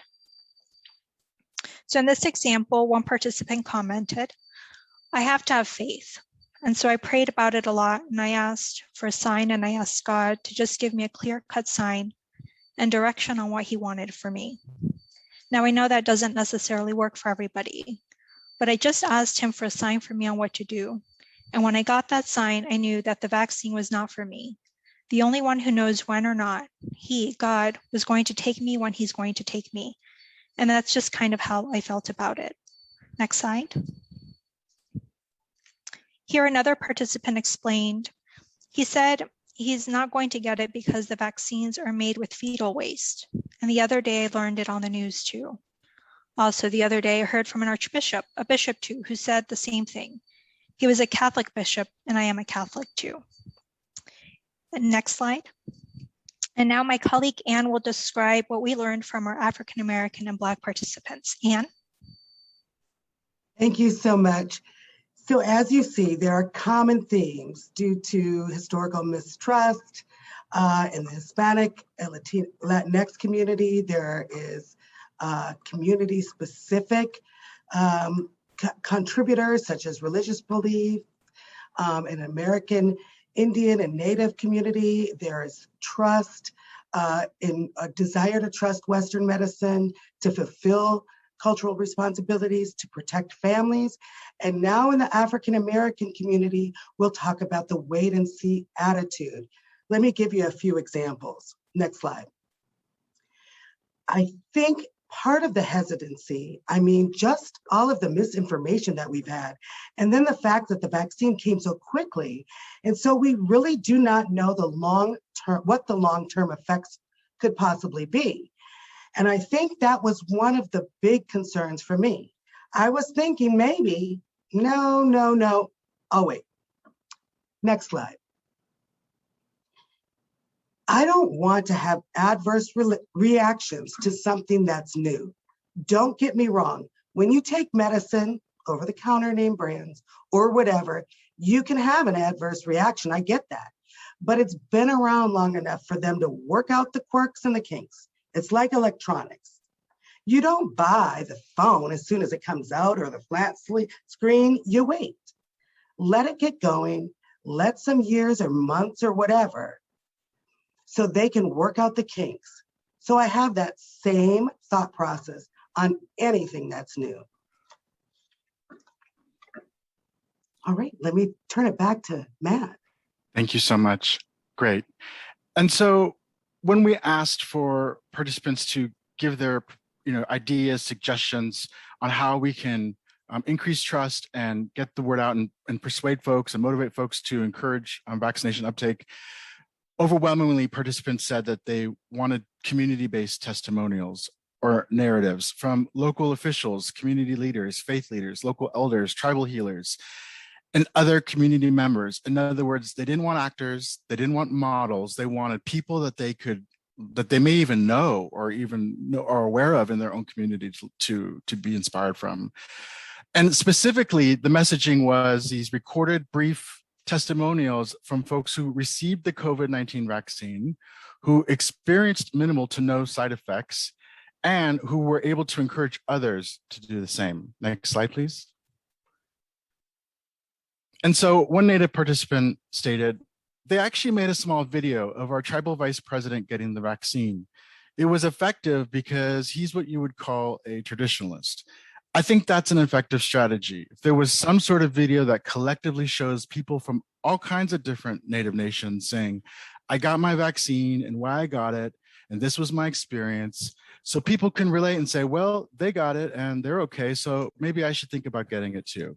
And I will now turn it over to Dr. Wendy Wolferstein. Yes, so as we continued this idea of community-based testimonials through our interpretation of the data so that we could use it for messaging, we asked members of the SEAL teams, as well as our task force and subcommittee members, to help us design those community engagement strategies and the products based on the research. So from the focus group findings, here now you see examples of social media posts that we created that featured vaccine testimonials from real people at a local vaccination event. We did quick interviews with a variety of people at the event, got their permission, and then used these to post on social media, including Facebook, Instagram, and Twitter. Next slide. On all of these community-specific fact sheets and branding, you see the branding, the logo, and the slogan that we talked about at the beginning. The immunity starts with community, and we've used that on all of our materials. We also created all of these fact sheets that are tailored specifically to the needs and the languages of local communities. We now have over 30 different fact sheets with specific pictures and messages, answering questions that are important to our community members, including now our new additions on youth vaccines and vaccinations. Next slide.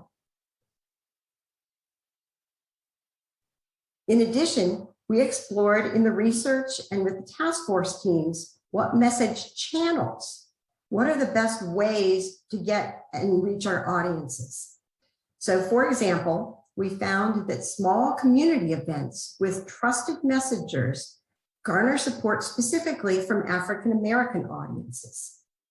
This is one example of an event on Zoom to discuss questions and concerns. This event was sponsored by the Lived Black Experience Project community in Flagstaff. Next slide. Another example is that the Hispanic community has reacted very well to art, stories, radio, and short videos in English and Spanish that address, again, some of the tough COVID questions and issues. We have helped sponsor some of these videos, and here's our team celebrating at an event that we had at ASU to really highlight these video and art projects. Next slide.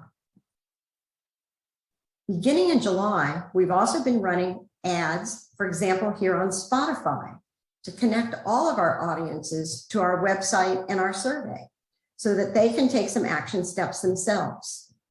You'll see here that in the 3 months from July to September, we touched over 300,000 people who we reached with these Spotify ads. And then on the next slide, you see that beginning this October, with the help of our task force members, we wrote and produced 2 ads for the Hispanic market using our own talent, CERC's Dr. Maria Aguilar Amaya and her family.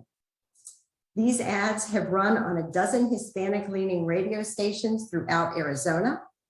And I'd like to take a minute and play these ads for you. We chose the vaccine against COVID-19.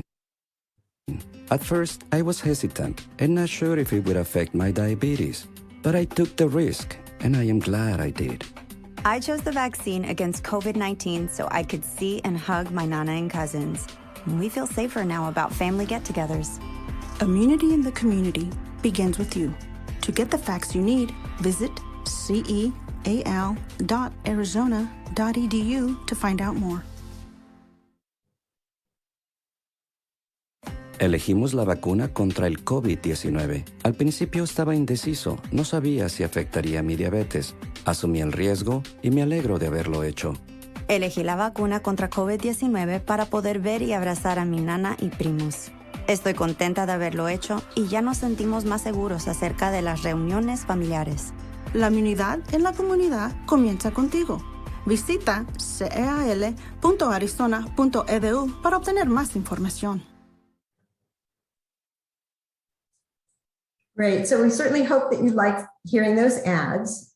And we are continually posting information on social media, including Instagram, Facebook, and Twitter. And we really do believe that these community-based efforts are reaching Arizona's Latino, American Indian, and African American communities. We invite you to engage with us in these important COVID-19 prevention efforts and visit us at ceal.arizona.edu. And we thank you very much for listening to this presentation this morning from the team at Arizona State University. Thank you so much, Wendy, and the ASU team. Congratulations on some great work and for the Blitz presentation. It's quite the team synchronized dance there. So we have a question from Kim Russell, and then we have to hop over to the Mayo team. So Kim, did you want to ask your question? Sure, thank you. Thank you for your presentation. Quick question about, were you able to ask participants who did take the vaccine why they were willing to do so? Yes, thank you for that question. We did, and Matt, you can jump in. In the survey part of the focus group project, we did have a question for those who had already gotten vaccinated, why they did get vaccinated. And one of the things that many participants mentioned is to keep their family safe. I think that was one of the common themes. Matt, can you mention some other themes that we find as well? Sure. Just quickly, folks also cited trusted medical and other educational sources. Specifically, Dr. Fauci was named throughout focus group as a trusted medical leader. Thank you. Great. Do we have any other, we have time for one more question before we move to the Mayo team. Okay, Adam, if you just bring on the next slide. I just wanted to introduce Dr. Chaik Dubeni, who needs no introduction in this group. Who's a clinical epidemiologist and health services researcher. And Dr. Dubeni's research focuses on delivery and effectiveness of cancer screening and other preventative interventions. And he's keen on evidence-based interventions in delivery systems and communities, with a focus on enabling strategies to eliminate disparities in underserved population. And he has authored more than 100 publications in JAMA, New England Journal, Annals of Internal Medicine, Health Affairs, and Gastroenterology, and others. So, Chaik, take it away and introduce your team, and I'll look forward to your presentation. Thank you, Sai. And it's been a wonderful privilege and opportunity to work on this wonderful team. I recall, Sai, that when we first came together, we were essentially strangers that came together in a marriage. But it's amazing how we've worked together. And my role essentially is to introduce a team. A team will be headlined by Dr. Allen and Marion Kelly and others as needed. But I just wanted to give a little bit of background, as Wendy and others have pointed to the SEAL task force. SEAL was put together as a community engagements approach at scale to address what was really unthinkable impacts in the communities that are underserved historically. And so when we began, first order of business was to reach out to our community partners, many of whom are on this presentation today, and want to thank all of you. This is really has been your success story, and we thank you for your partnership, your guidance, and your forbearance as you work with us to guide us in how to be effective at reaching the community. And we hope that you're proud of the results that you've seen to date. We then, as we proposed, set up a community engagement committee, and many of our investigative partners are on that team, and we meet regularly, and decided in consultation with our community members to set up a task force as part of a community of practice. And this task force assembled has met regularly, and we try to reduce the meeting burden, and served as a point of contact to co-create things and co-deliver things. And as you hear about some of the ways that the task force has organized itself to be more effective at reaching communities, I hope you will sort of see the work that has gone into it and labor of love that's gone into it. We've, through this process, also engaged with the county health departments, particularly in Maricopa, but also with the state's Department of Health Services. And so this has been a very productive and engaging experience for all of us. Additionally, I want to also point to another stream of partnerships. We work very closely through the SEAL task force with healthcare provider organizations like Delante Healthcare, with whom we actually tested some interventions. So how can we reach people through their health system or their clinics? It's a federally qualified health center to reach people to learn what is actually going on. We'll learn a lot of things, and there's more for us to do there. But working with Adelante, and we hope also Mountain Park in the future, will give us opportunity to learn about how we reach a defined population during these times of COVID.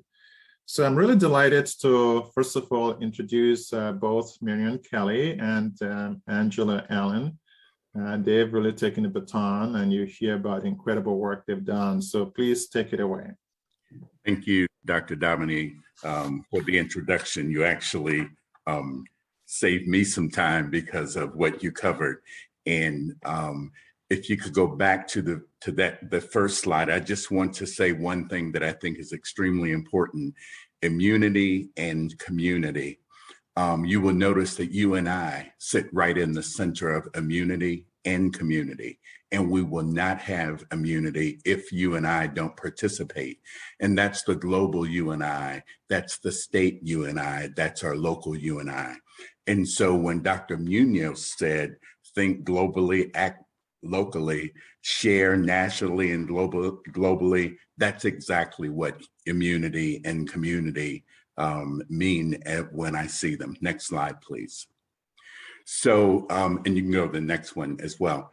So what Dr. Allen and I plan to provide is an overview of the first year and then the 2-year preview in community and engagement and outreach, and then this co-creation or collaboration and dissemination of the strategies, what our accomplishments have been to date, and then also reviewing 1-year gaps and needs. Next slide, please. So Dr. Dabany went over the very first bullet, really what our mission is. I'll remind us that we are focused on the African descent community, Hispanic and/or Latino, and the American Indian populations. And the Arizona SEAL is actually built on longstanding partnerships and creating new ones. And so we have been building on those that and standing on the shoulders of those that have been in this space for a very long time, and then discovering new partnerships so that we make sure we meet all of the need. So as you look at our partners and consider that we went north to south, we are equally as interested in east to west and have made sure that we have those voices. Next slide, please. So one of the initiatives of the task force in the first year was really to do this co-creation and finding those trusted individuals for trusted messaging and outreach. And we've developed and implemented media outreach to populations that are underserved. And to Dr. Muñoz's comment when he talked about the importance of reaching those that don't have the kind of accessibility that you and I may have, certainly rural accessibility, we're finding ways that work for them as well. We've developed an active Arizona community calendar that you see on the right there. If you go to that calendar, you will see everything that's going on across the state related to COVID directly and indirectly. We've planned and implemented community events to provide COVID information to targeted populations. And we've also provided educational material in multiple languages because we have just that kind of diversity in our state. Next slide, please. So as we review some of the things that we have done directly here to fit within this broader statewide collaborative, I'll just review a couple of things. There have been vaccination clinic outreaches that we have done, 1,700 plus attendees between April 21st and June 21st that we help to provide both the clinicians that were doing the vaccines as well as other volunteers for the processing of the people that would attend those.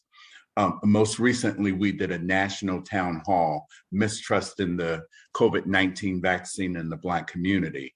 And this was certainly a locally led event, but we partnered with a national radio conglomerate to get this information out to the broader Black community across the country.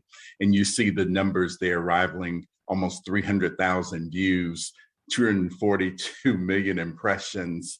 Facebook Live had 22,000 views, comments and shares, and that's how you get information out. That's how you think more globally, but acting locally. Our local town halls that we've held multiple from April of 2020 to as late as September 2021, we've done this outreach targeting faith communities, Hispanic, Latinx communities, minority clinicians and clinicians who take care of minority communities. And we also targeted African-American physicians for an African-American town hall. And you see the numbers there. They collectively rival 10,000 plus, or almost 10,000 participants or viewers. We've had webinar and panelist discussions specifically to breast cancer survivors. We've had a panel so that those individuals could share their lived experience. And we've had nearly 2,000 engagements as a result of that. I spoke of that national radio conglomerate that we collaborated with. Urban One used to be called Radio One. Kathy Hughes, you all may recall, is the owner and CEO of Urban One. That's the kind of reach, impressions, video views, engagement, comments, and shares that still are occurring as a result of finding ways to reach the masses of people. The panel that we had on mistrust was one that was collaborative. Certainly from a local perspective, Dr. Dabani represented a local face, if you will, with more national and prominent figures. Certainly we had Dr. Corbett, who, as young as she is, may be considered the mother of the Moderna vaccine, if you will. Dr. CEAL, who leads a national initiative called Healthy Churches 2030, Bauman Gilead, focusing and targeting church ministries, Black churches across the country that have health ministries. And so Dr. Dabani, with these additional 3 people, represented various aspects of the community. Next slide, please. And I think I am introducing Dr. Angela Allen to take over from here. Thank you very much, Miriam. So you did a phenomenal job, and we talked a lot about what we have done. And I'd love to just kind of elaborate on what we're going to be doing in the near future. So as we can see, in year 2, we've identified communities that were underserved, the Native American, Hispanic, as well as the African American. We also co-created and will continue to co-create printed material that will focus primarily on this community, on basically the community-based organizations, faith-based organizations, and other related areas. Our goal is also to reach, as we know, the most recent news about our youth getting vaccinated. So we're focusing on reaching out to our school districts, our feeder schools, and our Head Start centers for families. This was something that was actually initiated by one of our task force members, our community task force members, which I'll be sharing in a moment. We've looked to create additional partnerships that extend beyond Maricopa County in support of CEAL COVID-19, also identifying ways in which we can campaign disinformation on a weekly basis. We continue to seek trusted community leaders for our support, utilizing a lot of the information that has been provided earlier by our coordinators from ASU, the community focus group responses, contacting low-income housing locations to provide informational materials, and we're tapping into what we see as the social determinants of health. What are some of the areas that we can actually look at to address not just COVID-19 vaccinations, but there may be other needs from these communities? This is one that I really love, the securing a location for COVID-19 vaccination wall mural. You'll hear later by one of our partners and collaborators from NAU, how they're addressing the youth program. And in this area, we're looking at how can we look and to market the material that's been provided from that particular group. Below, you'll see somewhat of an image that was provided to us by, again, one of our community task force members on how other states are actually doing something very similar. Again, we are looking to expose the work of our partners.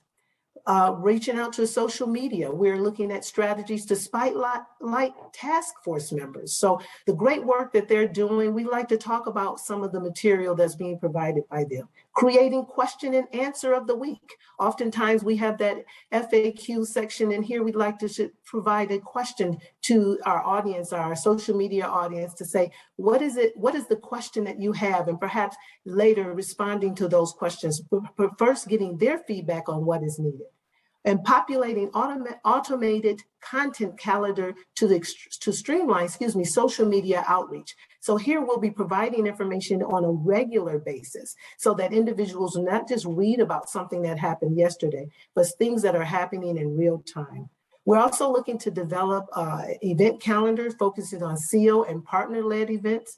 In the past, we've looked at some of our events that are going on in the community, and we wanted to expose some of the material and great work that our community members are doing. But now, because the work needs to be done, our goal is to focus more on SEAL and partner-led events. What do we mean by that? SEAL-led events could be events that we are actually leading, like today, or partnering with, where organizations already exist. Similar situations we've recently done with Coalition of Blacks Against Breast Cancer, where there was where I was part of the panelists there and also introduced some of SEAL work.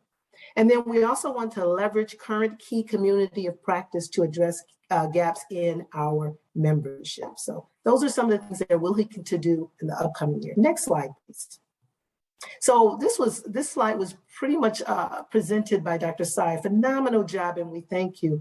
In this area, as many of us are aware, when SEAL was initiated, it was at the beginning of the pandemic. We actually, AC3 partnered with ADHS in a public health advisory capacity as part of ADHS initiated Arizona Model Working Group, partnering with over 20 community and collaborative systems, which you've seen throughout the state of Arizona, with marked health disparities of our populations of focus. So we really wanted to delve into our particular focus, as we all know, the Hispanic, Native American, African American, and look at some of the health disparities. So that's that map that you're noticing there. Next slide, please. Now in year one, AZ-CEAL was able to reach our populations of focus through the engagement and outreach and support of our partners, stakeholders, task force members, etc. This resulted in over 100 organizations in which we knew would have an impact on the aims of AZ-CEAL, also known as noted our stakeholders. Overall, this reach included over 20 health organizations, 4 federally qualified health centers, several community-based organizations, faith-based organizations, and other populations of focused organizations. In addition, Dr. Dalmany so graciously pointed out earlier, we planned collaboration with Adelante and Mountain Park Health Centers to extend vaccination efforts to difficult to reach populations through mobile units and embedded community health workers and medical nursing students.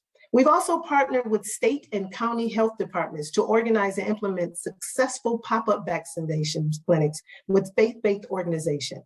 And in one area, we were able to reach almost 900 individuals who were vaccinated with the Moderna vaccine.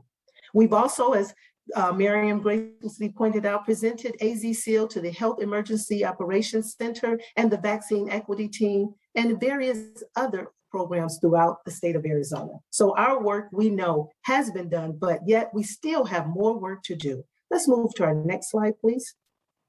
In year one, our focus was primarily on Maricopa and Pima counties with a high population of vaccination hesitation, as evidenced by their low vaccine numbers. We realized again, our job was not done.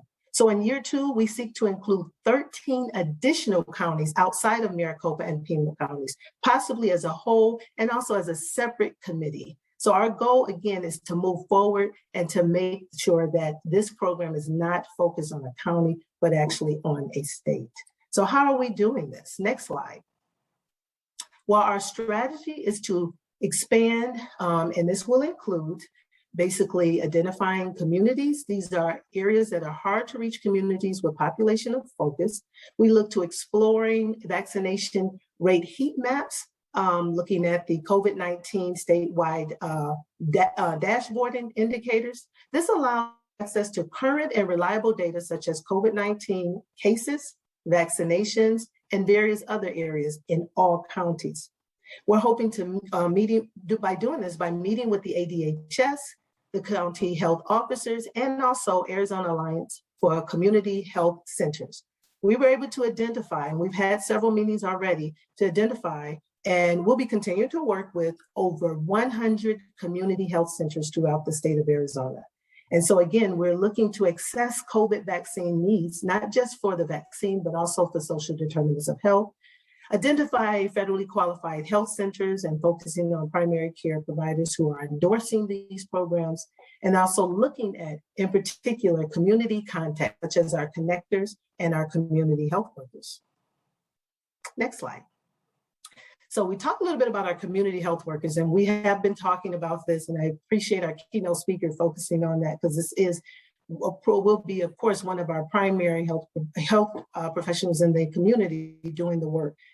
So how do we actually disseminate and plan to disseminate the information? Well, we will continue to partner with our community health workers. One in particular is NIH-CEAL, planning to leverage their skills to disseminate information through a range of activities such as outreach, providing NIH-CEAL material, which you've seen from our ASU group, informal counseling, social support, and advocacy. This will be guided by key vaccine topics that were retrieved by the results of their focus groups that were done earlier on. And this is what you see in that little blue corner. The results of their focus group came to us by way of a wonderful presentation and a booklet. Some of those topics that were identified were learning about the basics of COVID. What are the contents in relationship to COVID vaccine? Safety and side effects of COVID vaccine. What are the benefits of COVID vaccine, the logistics and the barriers, as well as the myths and the misinformation? They were able to, again, utilize their skills. One particular skill that we were graciously aware of is their motivational interviewing, a strategy that will allow individuals in the community to understand what is going on and the information that needs to be given to them without imposing our own beliefs in the vaccine. Next slide. In addition, such as the ASU group, when they talked a little bit about their focus groups with the community, we were able to complete focus interviews with about 13 task force members using questions that were theoretically derived from the health belief model. Our preliminary findings as such has included best practices and strategies. This was a question that we had asked our task force members. What are some best practices and strategies that have been effective for you to get members of the community vaccinated? And here are some of the things that they shared with us. Making information accessible to the community, having information easy to read, not just in the Hispanic population, but also at a grade level population where we're not actually getting too much scientific information to the communities that reach. Also, one particular task force member stated, building relationships was very important. This was considered one of our best practices and strategies because we knew that this was not going to go away. And this relationship was going to allow us to do more work as it relates to the future work with the NIH-CEAL. When we looked at the challenges and difficulties, the question was, what are some challenges and difficulties you've experienced that have been barriers to people to get vaccinated? Well, this is no surprise to many of you all. The task force members stated mistrust and lack of credible information. One of the task force members stated that because even our scientists, Dr. Fauci, continue to share information that may have been information that did not allow our community to keep up, they began to share that I thought he said this when later there was some different information. So this became a huge issue and a challenge when we, as the NIH-CEAL, were going out providing information related to COVID. The next question was vaccine side effects or COVID-19. Do you get the sense that more people are concerned about the side effects of the vaccine or getting COVID-19 itself? Well, again, majority of the participants stated that their concern relied more on the side effects of the vaccine because they began to look at a lot of the myths, such as magnets on the arm or actually having issues where they're being tracked, or actually having major illnesses as it relates to receiving the vaccine. And then the last one, advice to get people vaccinated. What is one piece of advice you would give other task force members who are trying to get more people vaccinated in their communities? And one thing that I believe this group stated, and I think this is what we're doing already, is do not do it alone. Utilize everybody and everything you have, such as the resources in the community, such as the key people, the influencers, such as our CHWs, the material, and the like. So this was one of the things that we really wanted to know. Were we doing a good job? And at this time, this group stated, yes, that was one of the reasons why they joined. Next slide, please. So as we look at year one, I talked so much about the task force members. So I wanted to share with you, we have a phenomenal group of task force members. This is the members that we brought together in an engaged community of task force that consists of key informants and community-based organizations with ties within the communities aimed to focus on the goal in which we want to set, addressing the mistrust and the needs of our community. while forming an innovative approach and addressing COVID-19 related inequities. Our task force did expand. We not only expanded in numbers, but we also changed the way in which we did things. We worked together when we realized that we were meeting biweekly and there were 30-something people on the call and there were various people presenting. We knew that there were voices that needed to be heard. So what we formed were work groups. We also called them graciously special interest groups. And these special interest groups were basically looking at PR, marketing, social media and communication, as well as community engagement, data, and social determinants of health. Next slide. So here's a little bit of information, detailed information on each. Well, we started off with the community or the task force as a whole. The first group was basically the work group that focuses on the PR, marketing, communication, social media, newsletters to disseminate trusted messaging. And these were all coming from the voices of those who worked on that work group. We also looked at, and that group, by the way, was called CPC. We also looked at another group that was basically the CEC, and then you'll see on the bottom the actual titled names in which they were able to name themselves. The CEC is the Community Engagement Connections. This work group focused on community outreach and engagement, support and co-host AZ-CEAL events, and connected with community partners to increase CEAL messaging. And most of this messaging, as you all heard earlier, came from our ASU group. Our next one was the work group that accessed and interpret existing data, collected information from AZ-CEAL, identified knowledge gaps, providing actionable insights for support on our community. This was our CII group. And then our last group, which is our CCC group, that's connecting communities to care. This group looked at our social determinants of health. They also investigate the use of mobile units, increased vaccine uptake, and access to homebound populations. We did this through planning, implementation, and evaluation processes. Next slide, please. And as you can see, here's most of our, or actually all of our members at this time that are working on this group.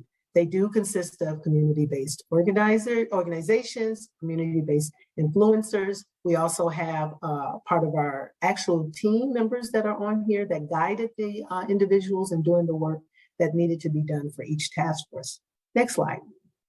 Now, where are we with our task force? In year 2, we are continuing to work with our task force. In the prior years or months, we've actually identified work groups where they met for 45 minutes days before our actual task force meeting, which actually met on a Thursday. Well, now what we're doing is looking at ways in which we communicate more effectively, utilizing a tool called Slack, a new way to communicate with our team faster, better, more organized, and also providing more secure than our emails. We are actually implementing this process now so that we can communicate not only within each other, but also throughout our work groups and our CEAL members. We're also revising our task force agenda. Well, we're actually meeting just the one day, and we'll have breakout sessions through our Zoom meetings where our work groups can still meet collaboratively, but yet come back and in real time get responses from work groups and other members. And we are also working on a vaccination video. We've heard you in the task force focus group meetings. They said the trusted individuals, and we know that all of the healthcare professionals and scientists were identified as trusted, but we wanted to get someone more near and dear, and that was those who are working right at the bedside as well, and those are the nurses. So we are currently working on a 90-second video, very similar to the video that Adam showed you earlier, hearing the voices of those who are working at the bedside in a professional and personal manner. Next slide. So year 1, we've heard it. We're looking at accurate data and have looked at, accurate data in our neighborhood vaccination rates. We've looking at lagging participation in our vaccinations, because we do have to move forward and push so that we can get more people vaccinated, or either get the information to them so that they can have a better understanding of why they should get vaccinated. Currently, we are actually have looked at Maricopa and Pima, and we want to extend our counties as pointed out earlier. Next slide. So what are our gaps and what are our themes? Focus on special populations, rural mentioned, most often adolescents, disabled, Black, Hispanic, tribal, LGBTQ, and older age. We're also looking at public health communications and engagement using technology to enhance efforts such as using communications to increase the number of minorities in study registries, adapting education efforts to high-risk populations, et cetera. Also, how to best use our data resources, identifying high burden areas of population using the focus groups, heat map hotspots data, state and county data, and neighborhood disadvantage maps. And last but not least, we're looking to maximize reach throughout educating using different types of stakeholders, our students, our health professionals, senior advocacies, and first responders, as well as addressing mental health needs and social determinants of health. Next slide. And as in our other group, we could not do this alone. We want to thank our NIH-CEAL team, research team, primarily Dr. Dalbany, John Tilbert, Dr. Tilbert, Dr. Gina Maza, Dr. Don Norfeld, Miriam Kelly, myself, Fahir, Omar, Ahmad, Sadiq, and also Kristen Jones. So thank you again for allowing us to present with 1 minute left. Brought it in, Angela. Thank you. Thanks for that amazing potpourri of presentations and presenters, and great work. Congratulations. Very impressive. I just wanted to see if there were any questions from the group. I'll go with a question. With your community task force, how major of a barrier do you see with regards to sort of this internet access that we talked about for communities that have been disproportionately hit? And how much of in-person activities have you been able to do? And what are some of the barriers that you faced there during the height of the surges? And how did you overcome those barriers, Angela? Okay. Miriam, you can take that with engagement. Sure, I'll try. I try to answer one question at a time. I hope it gets all three that you asked. But certainly, the pandemic has been a barrier, but that's why we exist, is that we need to get to the people where they need us most. So we've been able to participate in pop-up clinics, for instance, where targeted communities were not getting the direct services that they needed. So we either partner with the county or with the state who had the vaccine. We'd bring clinicians and volunteers from Mayo Clinic to make sure that these pop-up clinics went well. From a rural and population an issue with communication and lack of access to the internet, certainly it is a real challenge that we have noticed, which is why the faith-based initiative is important, because Sunday is still the most segregated day of the year, of the week. And so we have to go to where the people go. So we've been going to churches where people come to versus trying to get to places where they did not have access to the information. Have we met all of the need that's there? We have not. But you heard our colleagues from other places talk about tablets and taking information to them so that we provide the information in an electronic form. But we continue, even now that we have the 5 to 11-year-olds vaccinated. One of my tasks this week is to identify other community clinics that are going on to target these populations so that we can send our clinicians and volunteer staff out to meet the need that's there. And Angela, if I missed out on any of the questions or you want to expand on that, or Dr. Dabney, please feel free to jump in. No, I think you've pinpointed most. I think we just joined the individuals where they were. I think SDOH played a huge part when we had the heightened area of COVID-19. I think the mobile vaccines were extremely important. Unfortunately, as you know, we don't have that huge place where people meet to get vaccinated. So we're now bringing the vaccines to them. I think it's extremely important for us to also, as Miriam pointed out, partnership. That's what some of the things that our key stakeholders, and which are our focus interviews, I think all of them, out of all 13, they said partnership was extremely important and they were glad to actually partner with this group.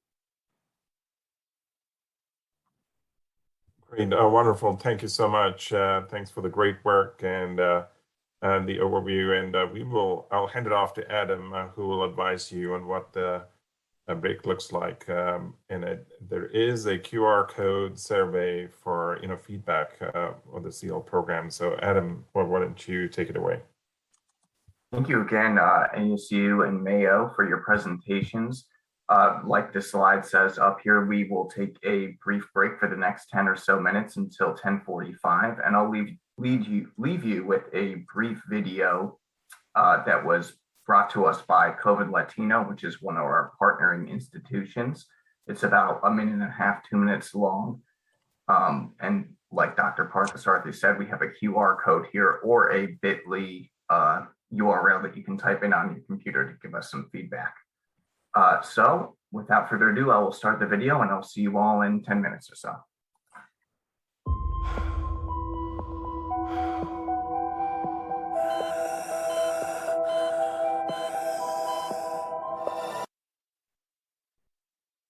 Cases are surging once again in the United States. No, they are making fake variants just to scare off public. Huh, look, nothing happens to me.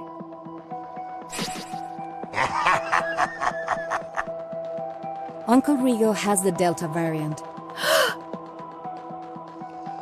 Susanna, how is it different from the other variants? The Delta variant is more contagious than any version of the virus we've seen so far. It's 3 to 4 times more contagious than the last version of the virus, and it makes people of all age groups sicker faster. It's why we're seeing so many younger, healthy hospitalized now than we did this time last year. And in addition to the usual COVID-19 symptoms, sinus congestion, runny nose, and sore throat can indicate that you have the Delta variant, and it can cause major damage to your lungs. We have to be extra careful, Mama. Our best chance against this variant is for all of us to get the vaccine. Yes, Susanna. That is why I am glad I already got my vaccine.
Cases are surging once again in the United States.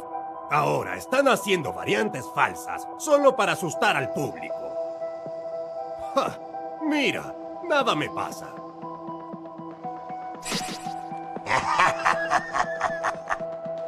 El tío Rigo tiene la variante Delta. Susana, ¿en qué se diferencia de las otras variantes? La variante Delta es más contagiosa que cualquier versión del virus que hayamos visto hasta ahora. Es de 3 a 4 veces más contagiosa que la última versión del virus y hace que las personas de todos los grupos de edad enfermen más rápido. Por eso estamos viendo tantos hospitalizados más jóvenes y sanos ahora que el año pasado por estas fechas. Y además de los síntomas habituales del COVID-19, la congestión nasal, el goteo nasal y el dolor de garganta pueden indicar que se tiene la variante Delta. Y puede causar un gran daño a tus pulmones. Por eso tenemos que andar con mucho cuidado, mamá. Nuestra mejor defensa contra esta variante es que todos nos vacunemos. Sí, Susana. Por eso me alegro de haberme vacunado ya.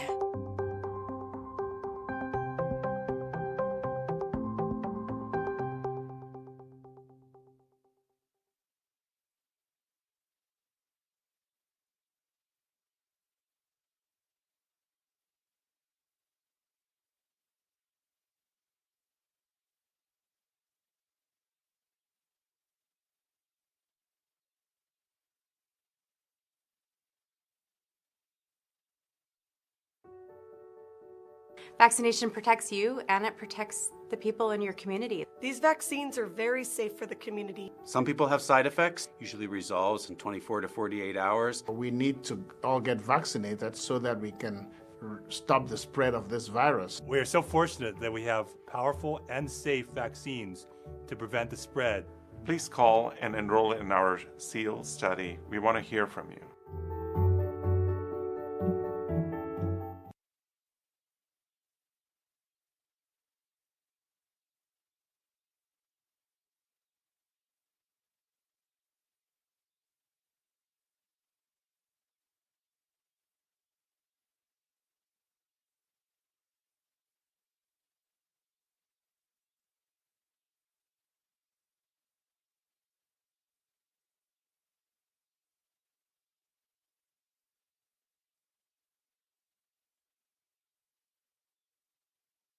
I gotta go. I have my second shot appointment today. Again, Susana? Didn't you just get the vaccine last month? What's the point anyway? You got the shot already. If it was me, I wouldn't want to deal with more needle pricks. Isn't that right, Cochita? Yes, it is. Oh, yes, it is.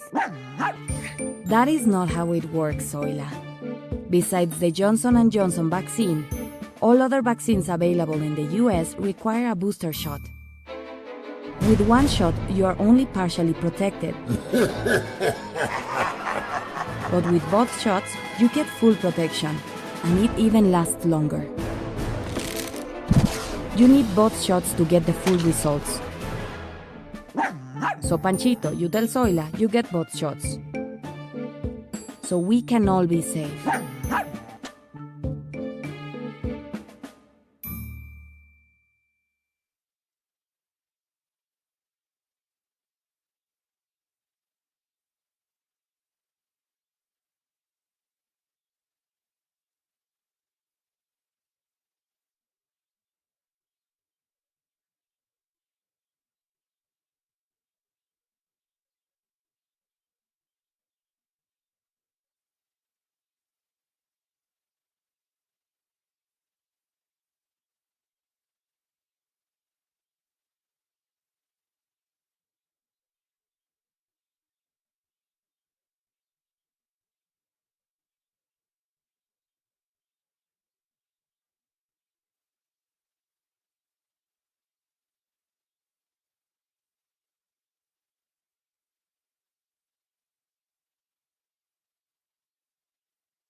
Oh, we are back.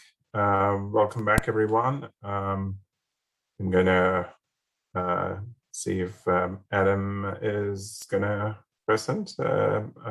introduce Sam Sabo and the NIU team. Adam?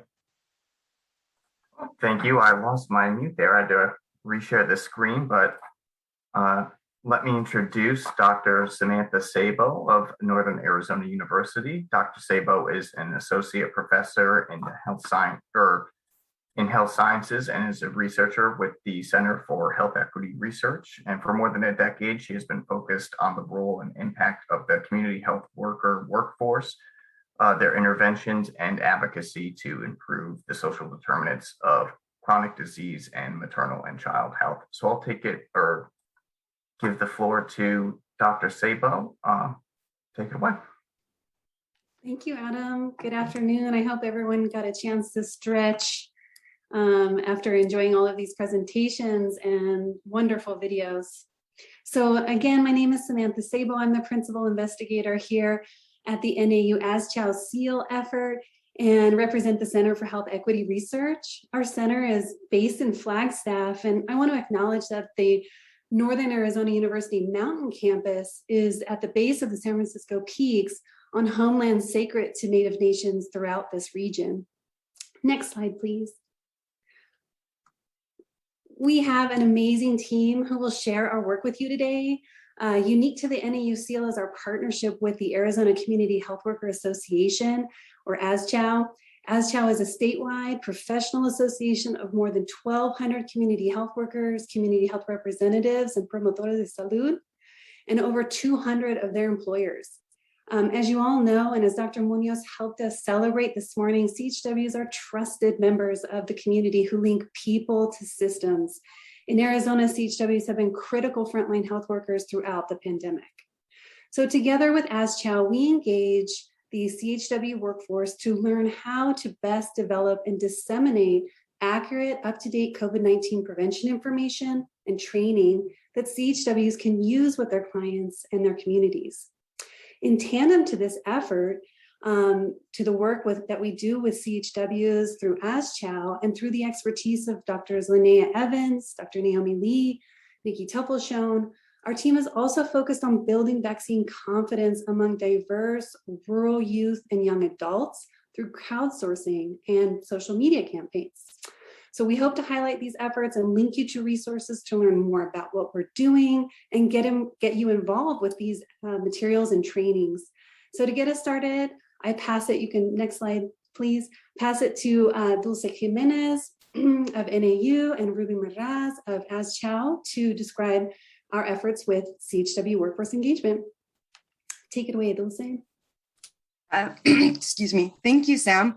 So Ruby and I are going to be talking about how we worked with the CHW workforce to learn how to develop and disseminate accurate COVID-19 information and training, as Sam was just mentioning. So next slide, please. So we conducted a total of 14 focus groups in both Spanish and English, with a total of 54 CHW, CHR promotores, they go by all these different names, from all across the state of Arizona, including collaboration with 3 tribal community health representative programs. We conducted focus groups at 2 time points, so initially in early 2021, and then more recently in August of this year, 2021. This was to inform the development and adaptation of the ever-changing COVID-19 education and prevention environment. As we all know, that's constantly changing. So from the focus groups, we developed 3 comprehensive reports. The first one describes the results of focus groups with 30 CHW/promotores serving Hispanic, Latinx populations of Arizona during the pandemic. And this was collected in January and February of 2021. This report covers the challenges experienced by Hispanic and Latinx clients during the pandemic, as well as COVID-19 vaccines concerns and motivations, misinformation that they have, strategies employed by CHWs to build vaccine confidence, and then also CHW experiences during COVID-19. So results from this report highlight fear and misinformation surrounding the prevention and control of COVID-19 and vaccines among Hispanic and Latinx CHW clients. A second report describes similar topics experienced by American Indians serving CHRs during the pandemic. This was collected in February and March of 2021. So similar to the CHW report, this report highlights American Indian client challenges during the pandemic, COVID-19 vaccine misinformation, motivation, and concerns, and then CHW strategies to build vaccine confidence. And then finally, a third report, as you all see here on the screen. So this is a research brief which provides updates on the in-depth experiences of both Latinx serving CHW promotores and American Indian serving CHRs during the pandemic. So this particular brief updates results from the focus groups from the previous reports that we just talked about, with those focus groups conducted in January, February, and March of 2021. These conversations were held in August 2021 more recently. So this was with 13 Hispanic/Latinx American Indian serving CHWs and CHRs. And the results here highlight updated COVID-19 vaccine hesitancy, misinformation, as well as CHW strategies that they use to build vaccine confidence. For this one, we focused a little bit more on parents and youth, which was kind of like a newer topic at the time, and it's still a little bit. But we also talked about CHW clients in general. We analyzed this particular data using a rapid assessment procedure to allow for rapid decision-making and planning. Really briefly, like some of the main findings that we have as beliefs have changed over time was that initially we know that clients were hesitant and believed misinformation about the fast-paced development of COVID-19 vaccines, the ingredients, the side effects, and the overall safety, since these vaccines were not FDA approved at the time. Currently, with the August focus groups that we conducted, we learned that parents are most hesitant to encourage vaccination in their children due to fears of sterilization or infertility, health complications as well. And now, over 6 months later, CHWs and CHRs are reporting that hesitancy and misinformation have improved, but similar concerns about safety and the need for data still persist. And then more recently, the topic of natural immunity, especially in youth, has gained more attention. So that's a little bit about how we saw some of the beliefs changing over time. Some of you may have seen our reports before. We have shared various drafts in the past as we tried to share information as it came out so that county, tribal, and nonprofit partners and decision makers could use it in real time. But we do have the final versions of all of our reports on our website available here. And with that, I will pass it on to Ruby from ASCHA, who will talk more about what we are doing now with what we learned from these focus groups, and what we're going to be doing next. So. Awesome. Thanks, Dulce. Hi, everybody. I'm Ruby. Like Dulce mentioned, the focus groups really helped us understand what community health workers need in order to be successful in supporting their clients and the communities they're working with. And so all of the efforts that ASCHA is focusing on is really increasing the CHW knowledge and education that's provided to them on COVID-19, because at the beginning of the pandemic, there was nothing. We had no idea what information to share with community health workers. They're often pushed to the back burner. Just recently, they've really been brought forward because we recognize how crucial it is that they are the ones delivering health information, because they're that trusted resource. And so for us, we really wanted to make sure that we were providing them accurate, up-to-date COVID-19 information. But in order to do that, we needed to figure out what is it that they need to know. And so the focus groups really helped us figure that out. And so what came from the focus groups is really prioritizing recruitment and outreach so that they knew what trainings and materials are available to them now with the new information that's been released on COVID-19 and the vaccines. We developed a variety of educational handouts and tools that are really simplified and as simple as we can make it, so the content is easier for our community health workers to digest.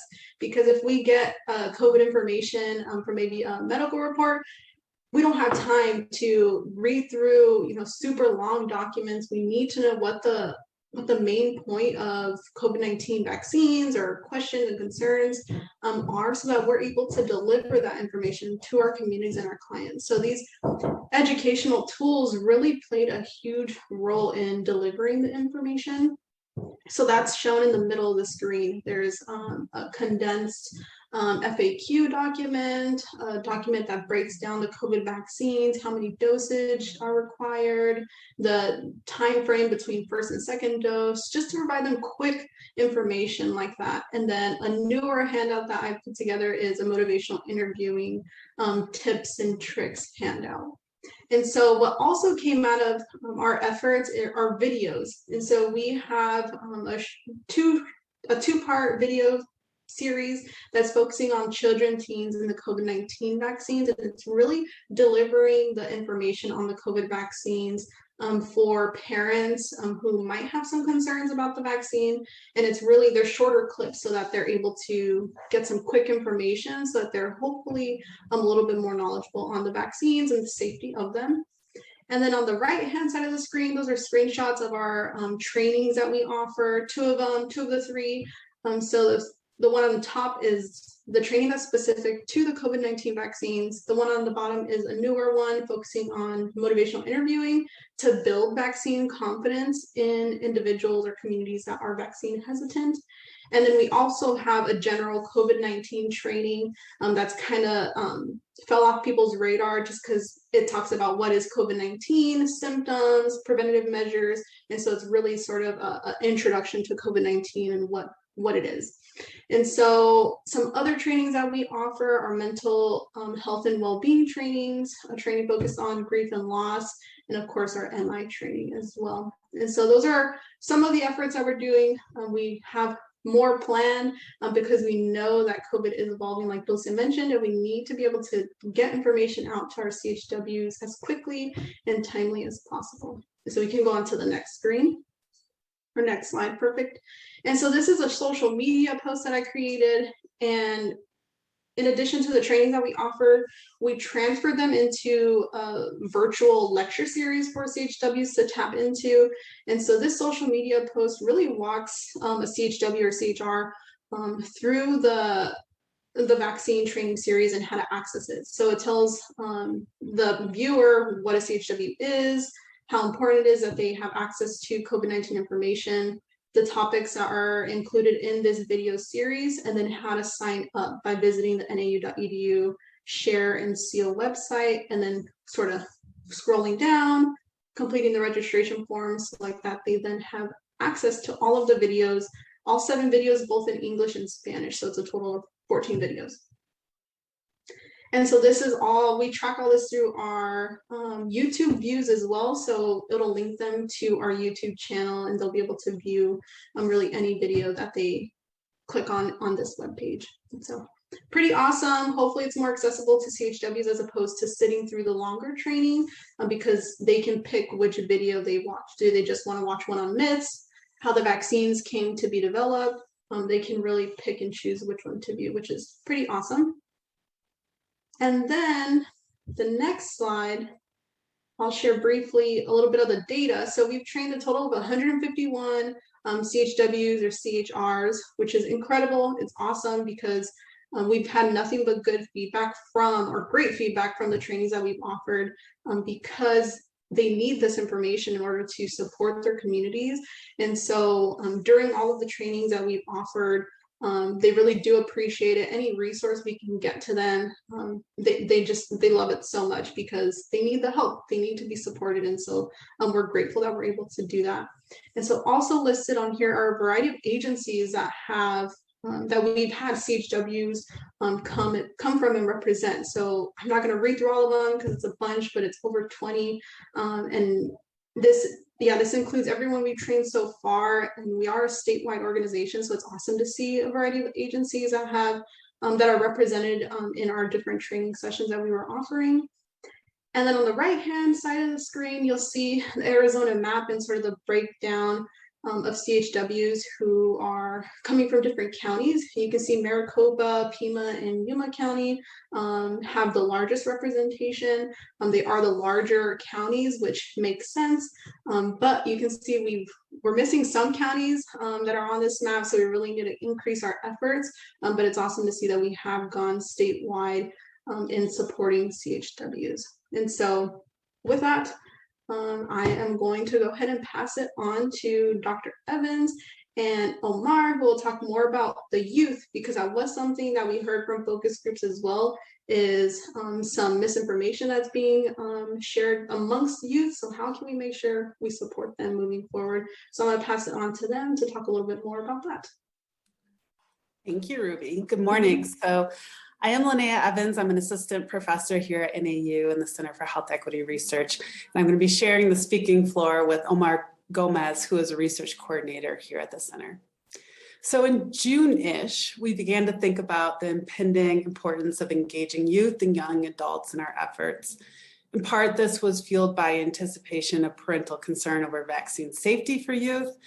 And indeed, shortly thereafter, CDC released a report showing that among 18 to 39-year-olds, only about half indicated some sort of intention of getting the vaccine. So another assumption that we were working under was that youth are also leverage points in families and could be quite influential in shifting minds. So this is really what motivated our attention to youth and young adults. Next slide, please. So the main feature that we wanted to launch was a crowdsourcing contest. So if you're not familiar with crowdsourcing, it's an approach to problem solving which involves an organization having a large group attempt to solve a problem and then sharing those solutions.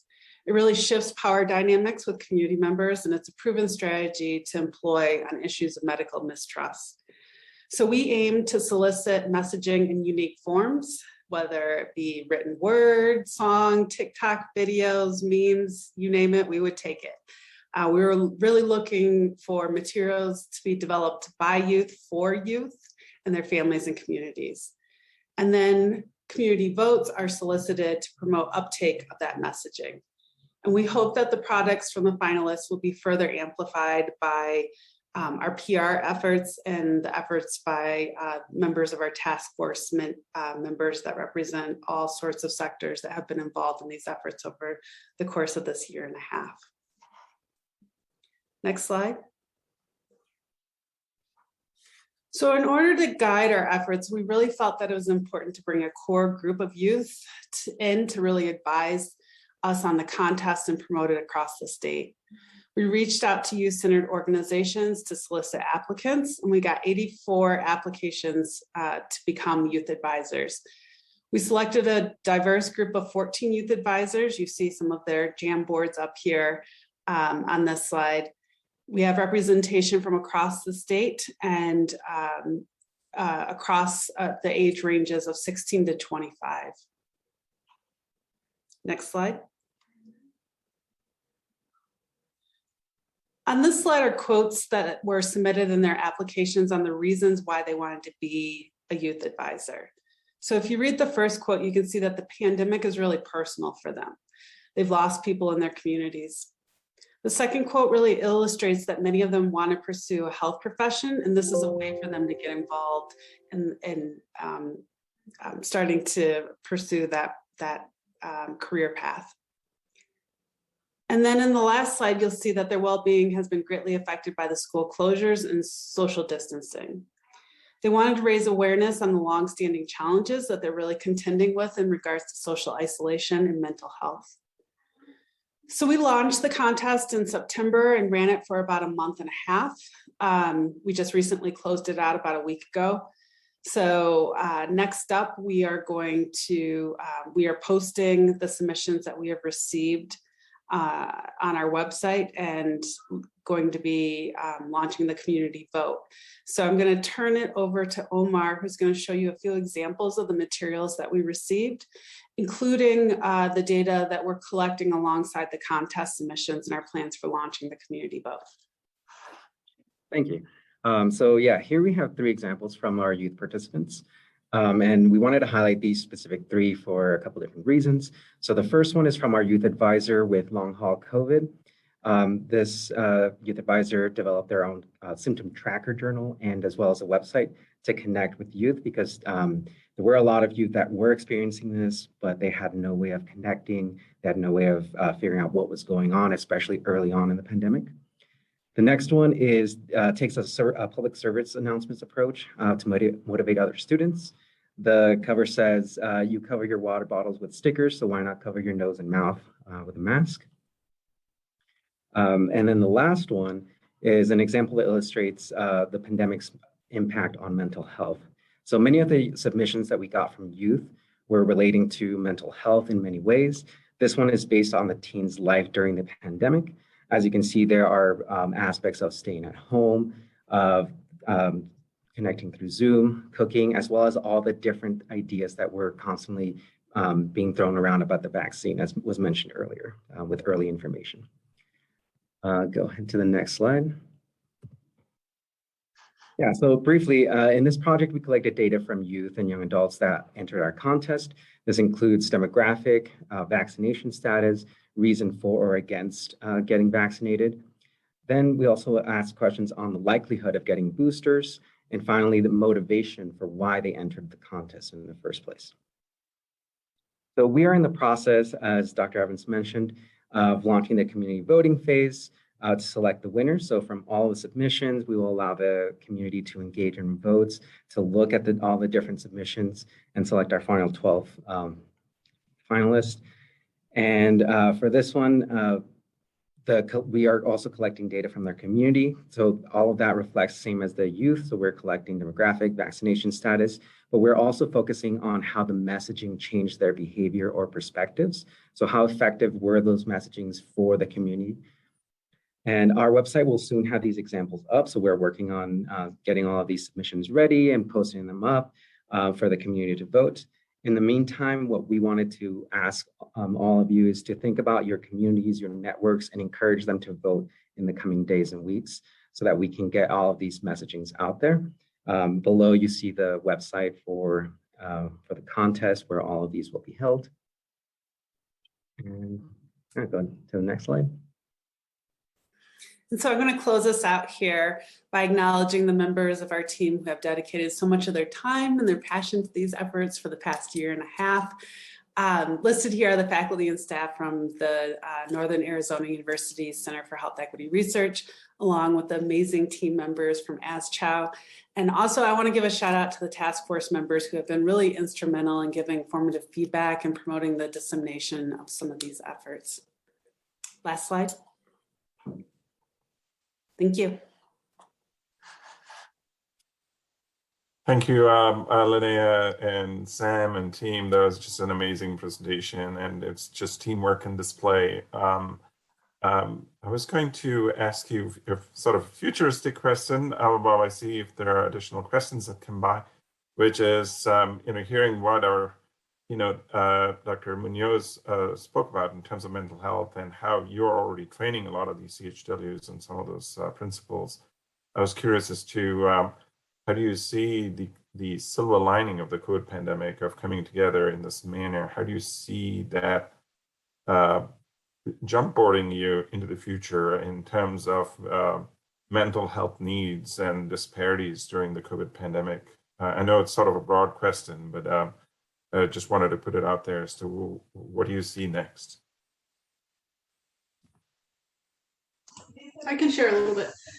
We definitely, for CHWs, they have been very vocal about the need for support for mental health, not only for themselves, taking care of, dealing with clients who are sharing their own traumas, but they're also their personal traumas that they've experienced and not being able to process everything, right? Because they've been on the go, they've been at the front line since the beginning, both out in the community doing all of this hard work. And so they have been very vocal about the need for coping, stress, how do you respond to grief and loss, both for your clients and for yourself. And so for us moving forward, we definitely see it as that silver lining where there has been a priority on mental health, especially with COVID-19. And so we're acknowledging that, and we're really trying to run with supporting mental health for CHWs. And so I posted earlier, our fall symposium will focus on mental health and COVID-19. And so we'll have a few talks that go over that, which I think is incredible. And hopefully CHWs will appreciate it, because we're really trying to increase those efforts moving forward. And so yeah, our mental health team has been very busy with putting on a variety of webinars too. And so yeah, we definitely see it as being at the forefront moving forward. And I don't think it'll die out, which is good but bad, right? We need to keep going and figure out how we can support CHWs. Mm-hmm. Great. And sorry, go ahead, Linnea. No, I was just going to add on that, I think that through this process with engaging with the youth advisors, it became very evident that they are motivated to contribute, right? And so we have this pool of 14 youth advisors that have been active over the past month and a half. And a handful of them really are looking forward to continuing their contribution. And so I think it's, upon us to think about ways that we can use them in all of our efforts. So a number of them have indicated an interest in joining the task force, but I think that us as a larger group should think about other ways that we can draw upon their expertise. Great. And in the same vein, Angela asks whether you see the youth being more the voice in social media to help drive this, and are there any social media events that you're planning outside of the fall meeting?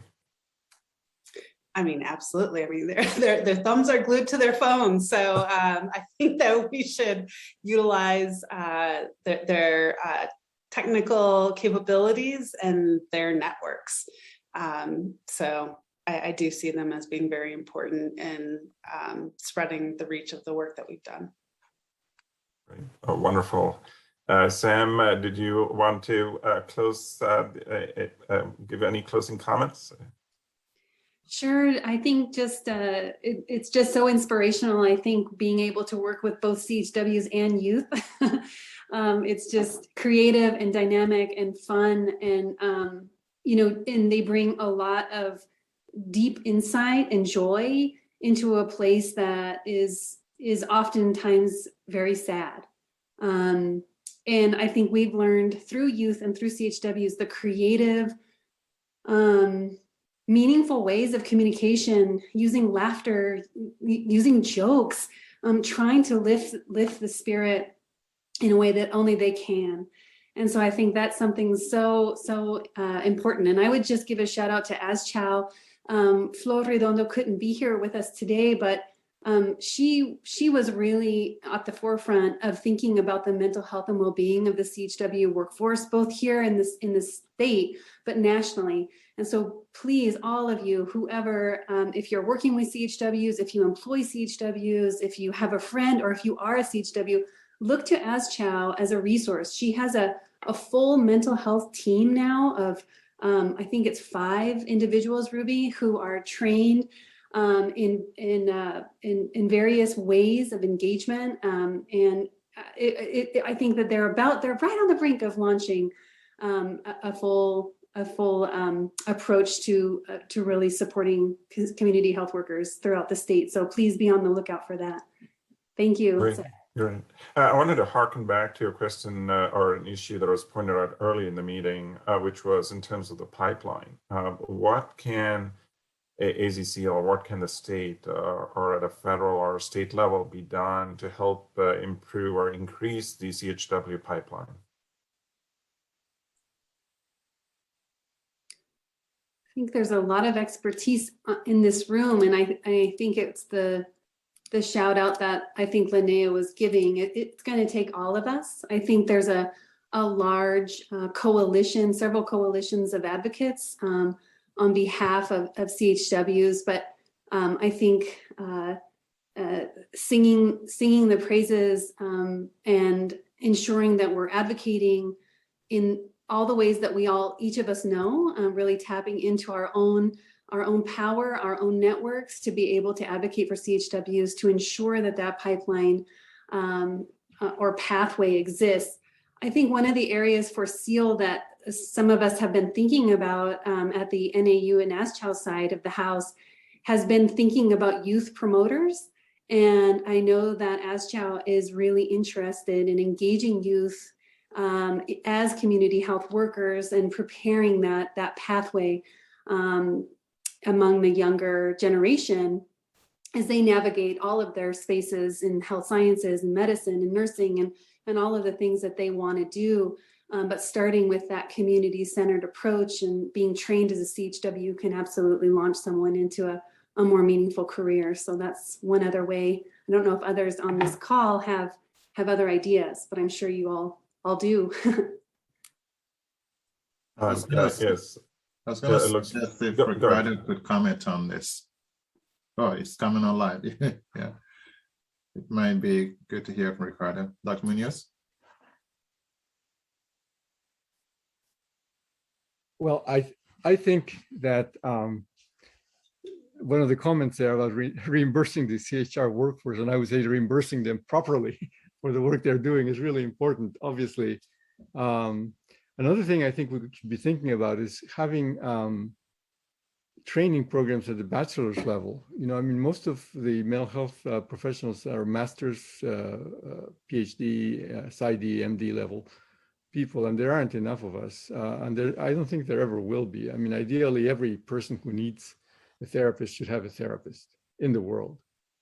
And until we do that, we need to come up with alternatives. And, the two that I mentioned were more community health workers who are actually going to serve the communities they come from.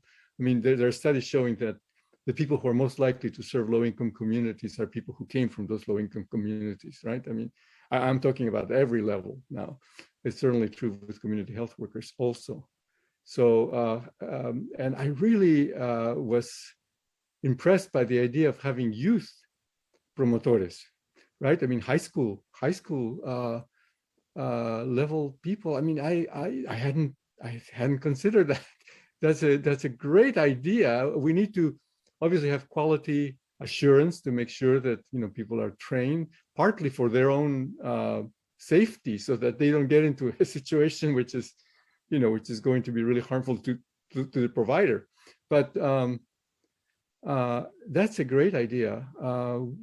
And as you were talking about this youth, I think having a pipeline for them into the healthcare professions would be wonderful. I mean, these are people who are interested in serving their communities. We want them to be healthcare providers. Oh, that's a perfect segue to what Dr. Dan Dirksen is also going to be talking about, Dr. Muñoz. But thank you for your comments. And in the interest of time, we'll go on to the University of Arizona team. Again, it's just a pleasure and an honor to be part of this team with all of these team members, who I'll just go over in just a second. But before I do that, as Sam mentioned, I too would like to recognize that the University of Arizona campus is located on the traditional lands of the Tohono O'odham and Pasco Yaqui people, and as a land-grant institution serving the entire state, we recognize the homelands of additional 20 other tribal nations on which we work and live, and we pay respect to their cultures and histories of the indigenous people everywhere when we act to foster a diverse and inclusive community. I did want to say that the University of Arizona group has served as a coordinating center, as well as the informatics end, as well as the vaccine promotion through mobile health unit. And I will be introducing Dr. Dirksen in just a second, but he is the director for the Center for Rural Health, and Cecilia Rosales, who's been leading the Move Up vaccination program, and Francisco Moreno, who is one of the multiple PIs for the All of Us research program, as well as Nirav Merchant, who is the informatics guru that serves as the backbone for a lot of informatics-based work that we have done, and Adam Berryhill, who's the program coordinator, who's tirelessly worked during this period of time and done a lot of things, as well as Tracy Crane, Casey Ernst, and Karen Luttrick from College of Public Health and College of Nursing, and from Family Community Medicine, along with Mara Muramoto and Alicia Dinsmore and Ron Sorensen, who are also part of the Family Community Medicine Vaccination Mobile Health Units program. And I did want to say that we were informed very early that with 500,000 respondents from the AZ COVID text platform, which was engendered by Casey Ernst and Nira Merchant, that informed us about the needs of the communities early on in the pandemic, along with the 40,000 strong participants of the All of Us of the University of Arizona antibody testing program, which is a state-funded program across the state. And that informed us to be able to do informatics-based work in addition to the CHW work from the other three teams that you heard about earlier. And I'll let Adam give some results later on that derives from that. So without much ado, I'm going to hand it off to Dr. Dirksen, who's Vice President of Health Equity Outreach and Interprofessional Activities, as well as Professor of Public Health Medicine and Nursing. And he is the Chair and Director for University of Arizona Center for Rural Health. So Dan, take it away. Great, thanks, Sai. And this has been a terrific morning. I really appreciated everyone's perspective that is shared this morning. I just wanted to give a quick overview of where we're at right now in Arizona. I think the data helps guide us and where we need to spend a little bit more time and effort, and where we're doing particularly well, and perhaps as a guide for how do we really replicate what's being done in some communities that have been very successful, to share with the other communities that are still very much in the middle of trying to do better. So let's go ahead and go to the next slide, Adam. This is where we are globally, over 250 million cases, with over 5 million deaths in the world, and about 7.2 billion doses of a vaccine that have been administered to date. In the United States, we have 46 million cases that have been documented, with 754,311 deaths as of yesterday. And we've administered about 428 million doses of vaccine. Next slide. To put that into perspective for the United States, with that 46 million cases and 750,000 deaths and climbing, the United States only represents about 4% of the world's population, yet it represents about 19% of the world's COVID-19 cases and 15% of the deaths. We certainly spend more per capita than any other country. This, to me, is always shocking to see the numbers of how poorly we've done versus how well we should be expecting ourselves to be performing. Not to mention the assistance we can give to other countries that are really still very much in the middle of the pandemic and struggling with the morbidity and mortality of the COVID-19 pandemic. Right now in Arizona, to focus further in on our state, we now have almost 1.2 million cases and over 21,000 deaths. The vaccinations that have been administered to date are around 8.4 million. And just to put into perspective, Arizona has about 2.2% of the United States population, yet has 2.8% of the deaths in the country. So again, we haven't done as well as other states have performed, and there's a number of reasons for that. We've given about 2% of the vaccinations that have been given in the United States and Arizona, so that matches a little bit of where we should be as far as our population goes. Let's go to the next slide. And this is where the alarm bells go off, is that there's still some counties, and for those that aren't from Arizona, our counties are about the size of a medium-sized New England state, very large areas. Arizona spans, it's the sixth largest state in landmass, so it's very large areas that these counties cover. We're still, if you look at the population, and the metric here is looking at the population that's fully vaccinated, that's over age 12, very recently, we can now start immunizing those down to age 5 with Pfizer. But for the population fully vaccinated that's over age 12, overall as a state, it's about 63%. It's less than the United States overall at 68%. But there's certain counties that still are well below 50% of those that have been eligible to be vaccinated that are over age 12. And if you look at some of these are some of the very same counties that have been disproportionately hit by the morbidity and mortality of the COVID-19 pandemic. So we have a ways to go with some areas. Others have done extremely well in vaccinating the population over age 12. For example, Apache County up in the kind of northeast part of the state. Let's go to the next slide. And Joe Gerald every week puts out some information that's publicly available. And I adapted, from one of his slides that shows, through the week ending October 31st, where the COVID incidence per 100,000 is still very high. And as you can see that in Greenlee County, which is way in the southeast portion of the state, where less than half of the eligible population is vaccinated at 47%. And not surprisingly, perhaps, they have one of the highest incidence rates through the week ending at the end of October. In other counties, such as Santa Cruz County, which is around Nogales on the US-Mexico border, where they've immunized the very large majority of the population, including thanks to efforts from Dr. Rosales and others with some of the pop-up events with the Mexican consulate. Individuals coming across either to find work or to work the fields and the crops, but also the big rig drivers that deliver essential goods and services around the state of Arizona from Mexico.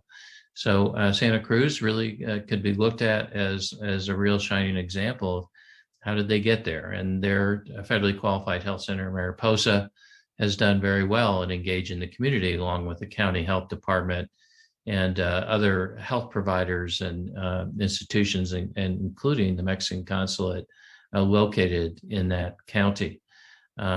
So they've had one of the lower incidence rates, and this has been true for the last weeks that the last about 8 weeks that Dr. Gerald has been reporting on this every week. Yuma has rebounded. They were one of the counties that particularly early on in the pandemic really suffered from the morbidity and mortality of the pandemic, but have really come around on getting a significant portion of the population immunized. We're very hopeful in the coming months as we protect our children and their teachers and educators, the administration, as kids go back to school, that now we have another tool in our tool chest to help really control and mitigate the adverse effects of the COVID-19 pandemic. Next slide.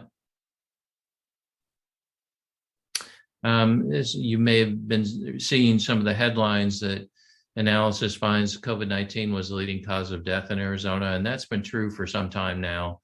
About 298 deaths per 100,000 population, which easily doubles any other of the leading causes of death, according to the CDC, heart disease, cancer, accidents, COPD. It won't be long before, if we haven't already gotten there, that the aggregate of these other causes of death won't add up to the devastation that we've seen from the COVID-19 deaths in Arizona. Next slide. These are some of the data sources if you wish to look up some of them. And with that, I'll turn it back to our moderator. I really do think there's a lot of opportunity in Arizona. You've been hearing about some of the great work that's being done by our collaborators across the SEAL initiative in Arizona.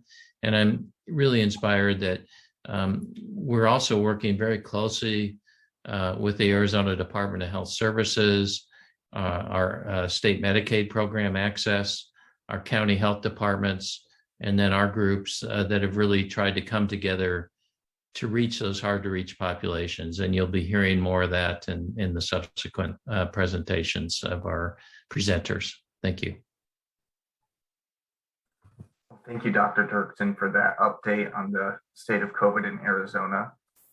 Next up, we have Dr. Cecilia Rosales, who heads the Move Up Mobile Health Unit Initiative, but Dr. Rosales is also the Associate Dean and Professor at the University of Arizona's Mellon Enid Zilkerman College of Public Health and serves as the co-chair of the Health Services Committee of the Arizona and Mexico Commission. So I'll hand the floor to you, Dr. Rosales. Thank you, Adam. Well, good morning, everybody, and it's been great to hear about all of the variety of activities that have been going on throughout the state. Very proud of what we're doing. I'm here to talk about Move Up, which is part of this effort, and Move Up stands for Mobile Outreach, Vaccination, and Education for Underserved Populations here in Arizona. And just to give you a little background about how these mobile units came about, and you can see it there in the picture. These mobile units, and there are 2 in Arizona. There are a total of 11 across the country, and these are all part of an initiative with the Ministry of Health of Mexico back in 2016 as an outcome of the Ventanillas de Salud, and there are 51 Ventanillas de Salud in the country. These are all affiliated with the consular network, the Mexican consular network in the US. As a result of these ventanillas, we saw the need for greater outreach to the communities where these ventanillas are serving through these consular offices. And so we came up with the 11 mobile health units that all look like this one that you see in the picture, that are based in various cities with high concentration of Latino population. These are, of course, 2 in Arizona, Phoenix and Tucson, and housed within the College of Public Health. But you also have the same unit in Los Angeles, in Denver, in Las Vegas, Chicago, Dallas, Raleigh, New York, Miami, and Orlando. And so with seed money from the Mexican ministry, we were able to launch these units back in 2016, which was very fortunate because we were already, prior to the pandemic, we were very much embedded in the community, working within the community with an interprofessional team of students and faculty. Since the pandemic, that interprofessional team of students and faculty has gone beyond the University of Arizona and includes students, health science students from Mayo, from ASU, from A.T. Still, and a few other community colleges. But this was designed, of course, to address the alarming health disparities within the state. Prior to the pandemic, of course, we knew about these health disparities, but during the pandemic, it was very much highlighted. So this Move Up initiative is a collaboration with not just the 2 mobile units housed within the College of Public Health, but also with Family and Community Medicine in Tucson. And of course, many partners and collaborators that we have been working with since 2016, which includes the health departments, county health departments, the state health department, Mexican consulate, the Arizona AHEC regional centers, the AHEC centers, to provide as much services as we can. This picture, again, before we move on to the next one, is a picture of a community that we work with and try to have presence as often as we can, because it is a very low resource community. This is Aguila, Arizona. This is a farm worker community about 25 miles west of Wickenburg. And one of the biggest farms there is the Matori Farms. So you have quite a large population of farm workers that come into the community, but you also have a very stable farm worker community within Aguila. Population is very low, it's about 800. And I like to highlight this because this is one of our favorite places to go to. This is a very hard to reach community that really requires a lot of services. And one of the closest federally qualified centers there is Adelante Healthcare, which is just east of there, 25 miles in Wigan. You go to the next one, Adam, thank you. So what is Move Up? And again, it's mobile outreach, vaccination, and education for underserved populations. And it's really to provide ease of access to underserved communities. So we're talking about rural communities, migrant, Spanish-speaking only communities. We've been providing services to senior housing, low-income housing, and even victims of sex trafficking in our work in collaboration with Arizona State University School of Social Work. But again, as I mentioned before, collaborating with county health departments, specifically with Maricopa, Pima, Yuma, Santa Cruz, Cochise, and we've just added Graham County as well. The Mexican consulate in Douglas covers Cochise County, Graham, and Greenlee. And so we try to cover the counties or the communities that are covered by, that are overseen by the Mexican consulate. The other one that I didn't include here is Pinal County as well. That's covered by the Tucson Consulate Office. But local schools, charter schools, we've been collaborating since June with Customs and Border Protection. We have been doing vaccinations and health screenings at ports of entry. This has been a great collaboration between Customs and Border Protection and the Mexican consulate, the county health departments within these, within these ports of entry, and other community-based organizations and Ventanillas de Salud. Also with farming and manufacturing and dairy companies within the state. Next slide, please. So our services to the community include very basic health screenings, such as glucose and A1C, blood pressure, lipid panels, BMI, and COVID-19 antigen testing, as well as vaccination. And we've been providing all of the vaccines that are provided with it through the various local health departments and the state health department. But also a lot of education, because there is quite a bit of hesitancy in some counties, not in all counties, but in some counties you do have quite a bit of hesitancy. And of course, ultimately what these mobile health units have attempted to do, the screenings at the beginning back in 2016 to prior to the pandemic was mostly to get people to connect to primary care. So trying to work with the local federally qualified centers within each of these counties has been a tremendous amount of work in trying to connect people to primary care services. So that's the ultimate goal in this situation with these mobile health units, is to get people connected to primary care. And you can go to the next one. This is just to give you an idea of the data that we've collected, some of the results of the work that we've done. We are developing a dashboard that we will be putting on our website. We have not launched that yet, but we're getting ready to launch it. And so we will be providing weekly updates of some of this data in various formats. And go to the next one as well. And this one is more about the vaccination effort within the state. The POE, that box that you see within the slide there, is ports of entry.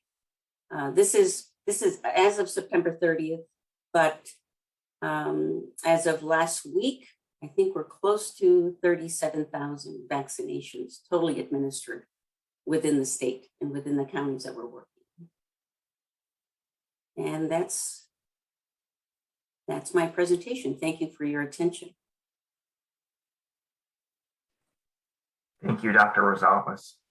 I'm going to move on next to Dr. Francisco Moreno, who works with the All of Us research program. Dr. Moreno is a professor of psychiatry at the University of Arizona College of Medicine, as well as the Associate Vice President for Equity, Diversity, and Inclusion, and the Director of the Hispanic Center of Excellence at the University of Health Sciences, or University of Arizona Health Sciences. So I will let you take it away, Dr. Moreno. Thank you, Adam. I appreciate the introduction, and thank you all for the opportunity to be here and share with you a little bit about the interaction between the All of Us research program and the SEAL partnership. I hope you can all hear me okay, and I hope, Adam, you can guide me if for some reason things are not coming out clear. So briefly again, I'll start by sharing a little bit more background on the All of Us research program. This is the main program associated with the Precision Medicine Initiative. And the original mission, and still very much what guides the All of Us research program is to really enable a new era of medicine through research, technology, and policies that it empowers patients, participants, researchers, and providers to really work together towards the development of individualized health, whether it's care or prevention, wellness, you name it. And this is an ambitious project that the All of Us itself has been seeking to enroll 1 million people from around the United States, from all walks of life. The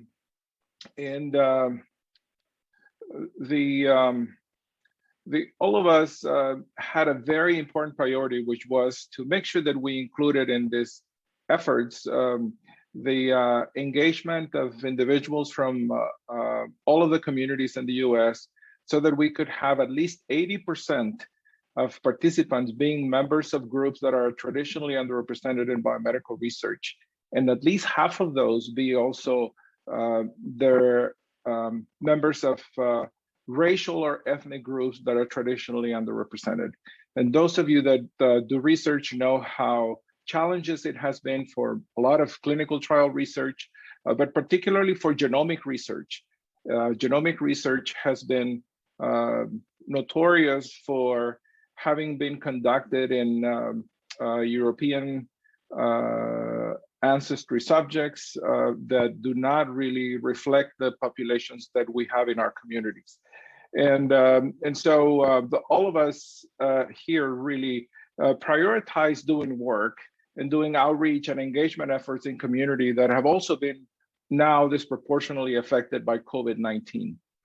And so it is because it was an important part of the mission, and because all of us had embraced the community-based participatory approach for engagement, that it was decided to kind of quickly launch outreach efforts that could reduce the impact of COVID-19 on the most vulnerable populations, and also to evaluate these efforts through community engaged research.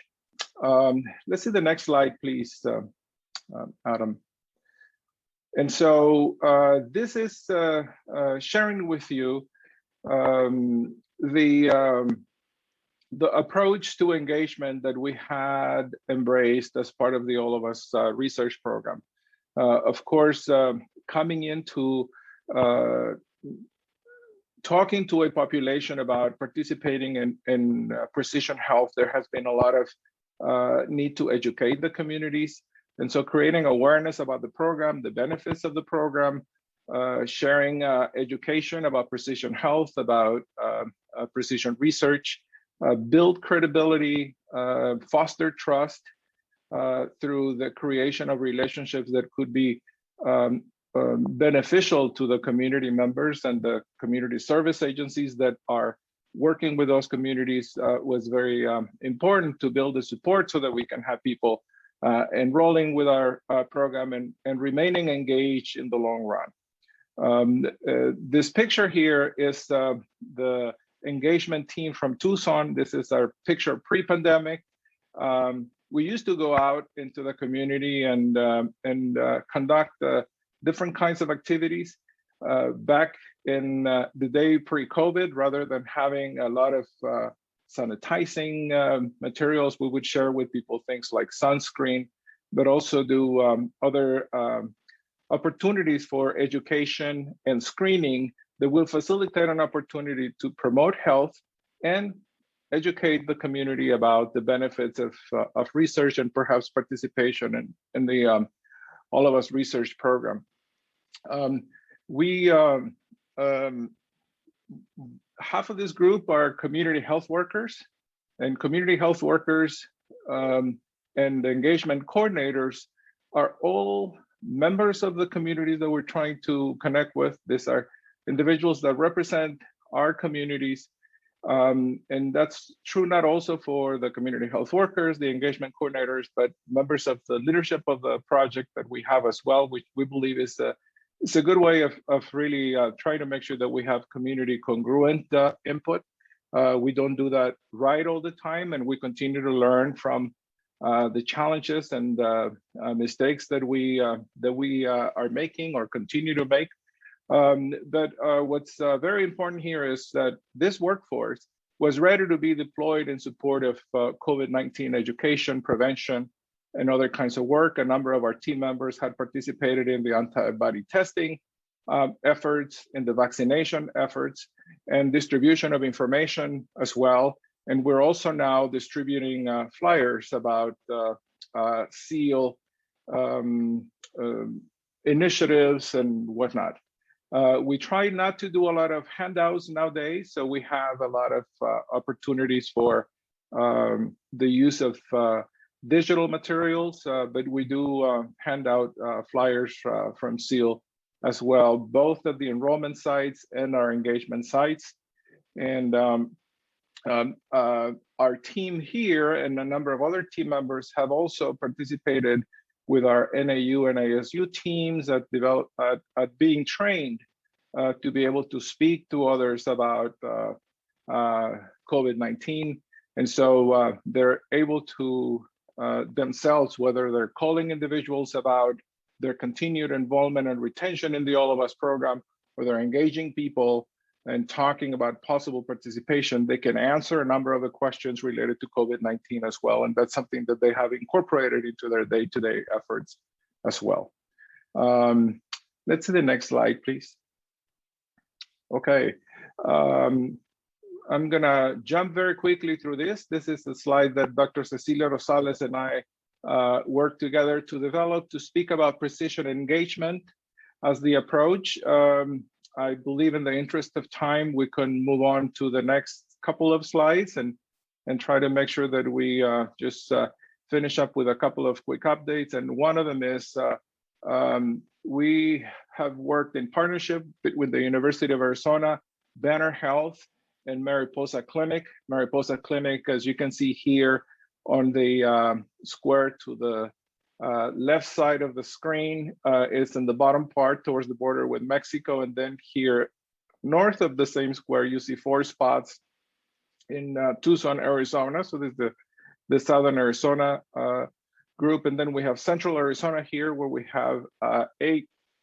Now we have 9 sites open in the Central Arizona area. These are large health centers from Banner, where we have an opportunity to be co-located, and we conduct engagement around the physical location of these areas and within clinics in these areas and within hospital functions in these areas as well. And so with that, we have an opportunity to be in the eastern, central, and western valleys and in Phoenix as well.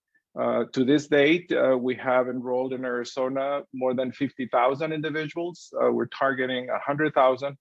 And as we mentioned, consistent with the goals of the All of Us research program, the diversity of participants includes 52.5% members of racial and ethnic groups traditionally underrepresented in biomedical research, and also 81% that includes groups such as sexual and gender minorities, individuals from rural backgrounds, individuals that are very economically disadvantaged as well, and people that are older adults, commonly also above the age that is often represented in trials. Let's see the next one, please, Adam. Okay, I think that was the last slide on my presentation. So sorry about that. I think with that, I'm going to pass it back to you. Thank you, Dr. Moreno.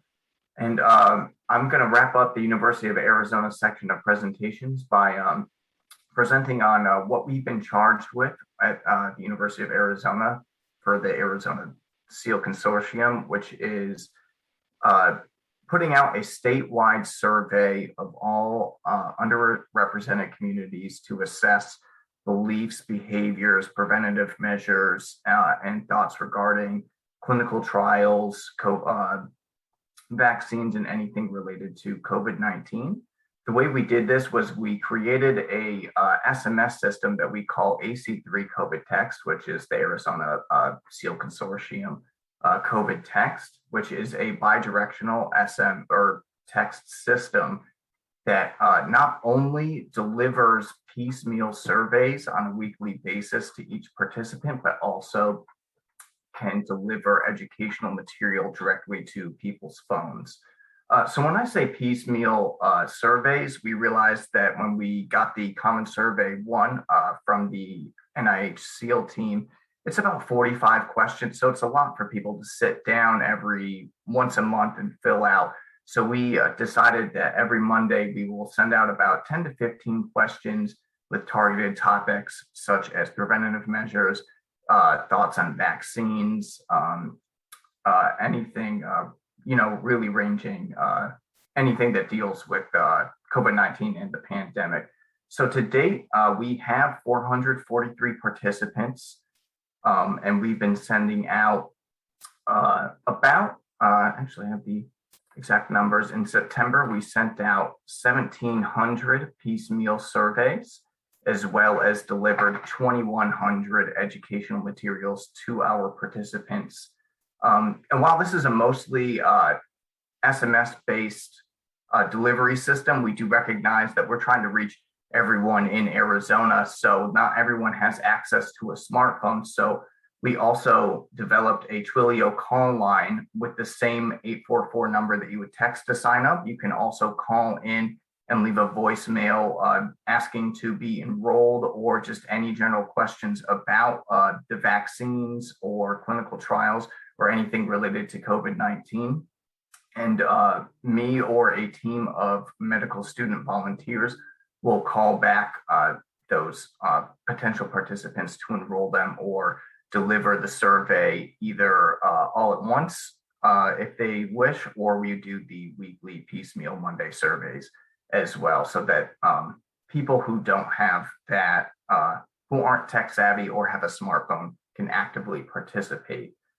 I also want to mention that this bidirectional SMS system, everything is bilingual. So we do have bilingual volunteers on the phone line. All of our materials and surveys are also available in both English and Spanish.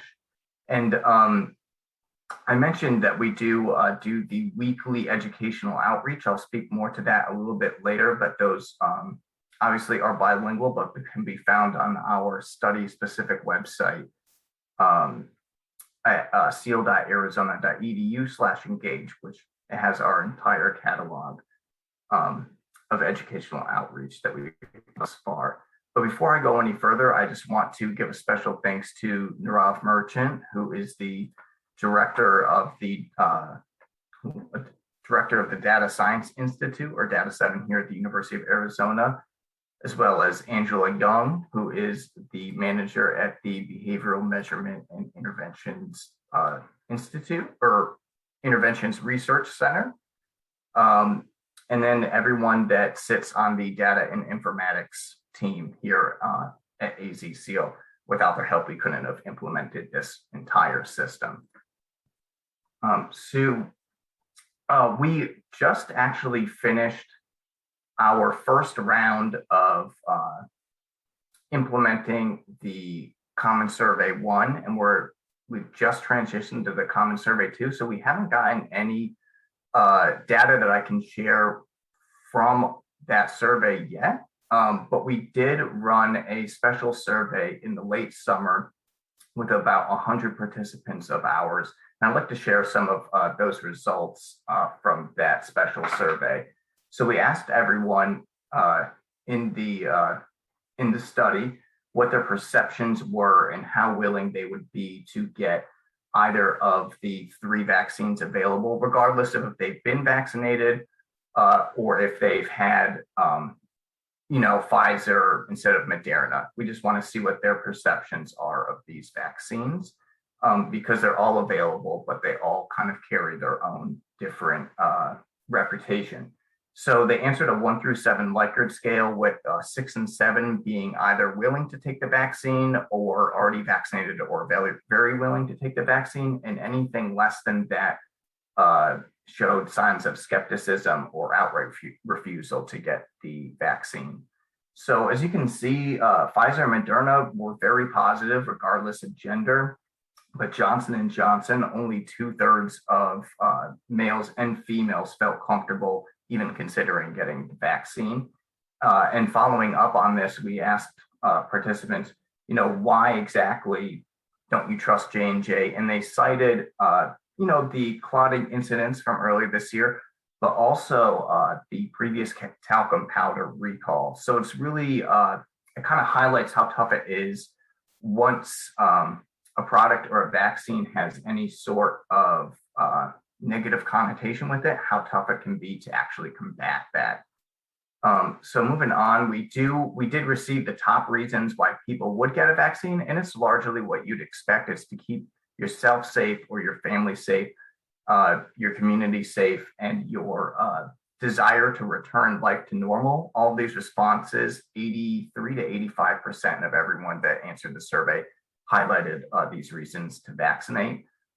We did note from this special survey that healthcare workers, specifically physicians, are among the most trusted source of health information, but only about 10% of people listed having their physician recommend a vaccine as a reason of why they would get vaccinated. And that could be just due to access of care during the pandemic, how many people actually had the opportunity to speak with their PCP or any physician or healthcare worker about getting the vaccine. Hopefully we'll know more of that once we evaluate the Common Survey 1 in the near future here. But the top reasons not to vaccinate are concerns of side effects, lack of knowledge of how vaccines work, distrust in vaccine safety, and then, of course, allergies to components of the vaccine. And I'd like to just say that we try to tailor our educational material, and like other institutions have highlighted before, we try to use the information we gather in real time. So I'm sure you can notice a lot of our outreach that was previously discussed in this presentation deals with combating perceptions around side effects and directly trying to teach people how vaccines work and what their efficacy is. So moving forward, we did transition on November 1st to the Common Survey 2, which has a much greater emphasis on sources of trust, as well as acts of racism during the pandemic, greater emphasis on social determinants of health as it relates to getting access to care, as well as questions about availability, willingness to get vaccines and or boosters, and all around any changing perceptions or behaviors during the pandemic as it moves forward.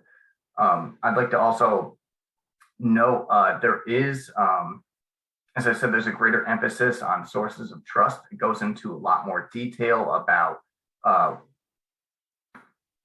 which institutions people trust and which ones they do not. And I'd just like to call back, I know Dr. Ignacio ASU mentioned that the Indian Health Service is one of those institutions that has wavering trust. When we found with our initial survey that is true. It did have a much lower percentage of trust compared to the coronavirus task force and Dr. Fauci and other health institutions. So that's something that we could hopefully explore more going forward. Here's an example of our educational outreach. We try to make it really up to date week to week, going out every Thursday. This is an example when boosters first came out a few weeks ago. We try to make everything very actionable. So this is just a screenshot, but if you actually log into our ceal.arizona.edu/engage website to look at our catalog of flyers and posters and infographics, you'll see almost everything on this example is hyperlinked to either an ADHS map of vaccines or vaccine availability all across the state, as well as access and health plans, how you're covered with how you're covered during the pandemic, if you're an Access member, and how to get transportation to any vaccine site. So I'd like to also reiterate that we have everything available in English and Spanish, and all of our educational material is branded with our SEAL logo. Immunity starts with community, so we can build a sense of trust around the program itself and not just the messages that we're trying to send out. So again, here is a link to our catalog of outreach and a little screenshot from last week's update, just the booster updates around Moderna and the J&J vaccine. We also host on our study-specific website, seal.arizona.edu, a list of active clinical trials that are conducted or recruiting within the state of Arizona that anyone may be eligible to participate with. So we participate in. So we have all the contact information, and that is available in both English and Spanish.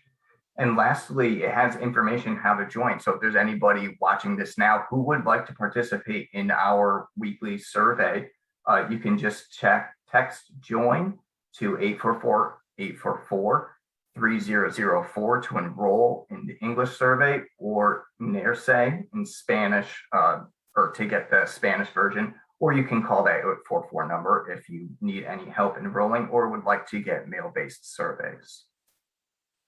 So that concludes the University of Arizona side of the presentation, and really the entire webinar we have here. Before I pass it along to Dr. Parthasarathy, I just want to note that we still have this QR code and the bit.ly URL for our survey regarding, what you learned during this webinar. And I'd like to just take any questions anyone may have for me or any other University of Arizona representatives. Great. Thanks, Adam. Great presentation. And thanks for sharing all of the work. I think Dr. Muñoz just put in a comment regarding pipeline for CHWs into the health professions with regards to arranging tuition credits for undergraduate and graduate programs. I don't know, Dr. Muñoz, if you wanted to speak to that, if you still have your microphone on.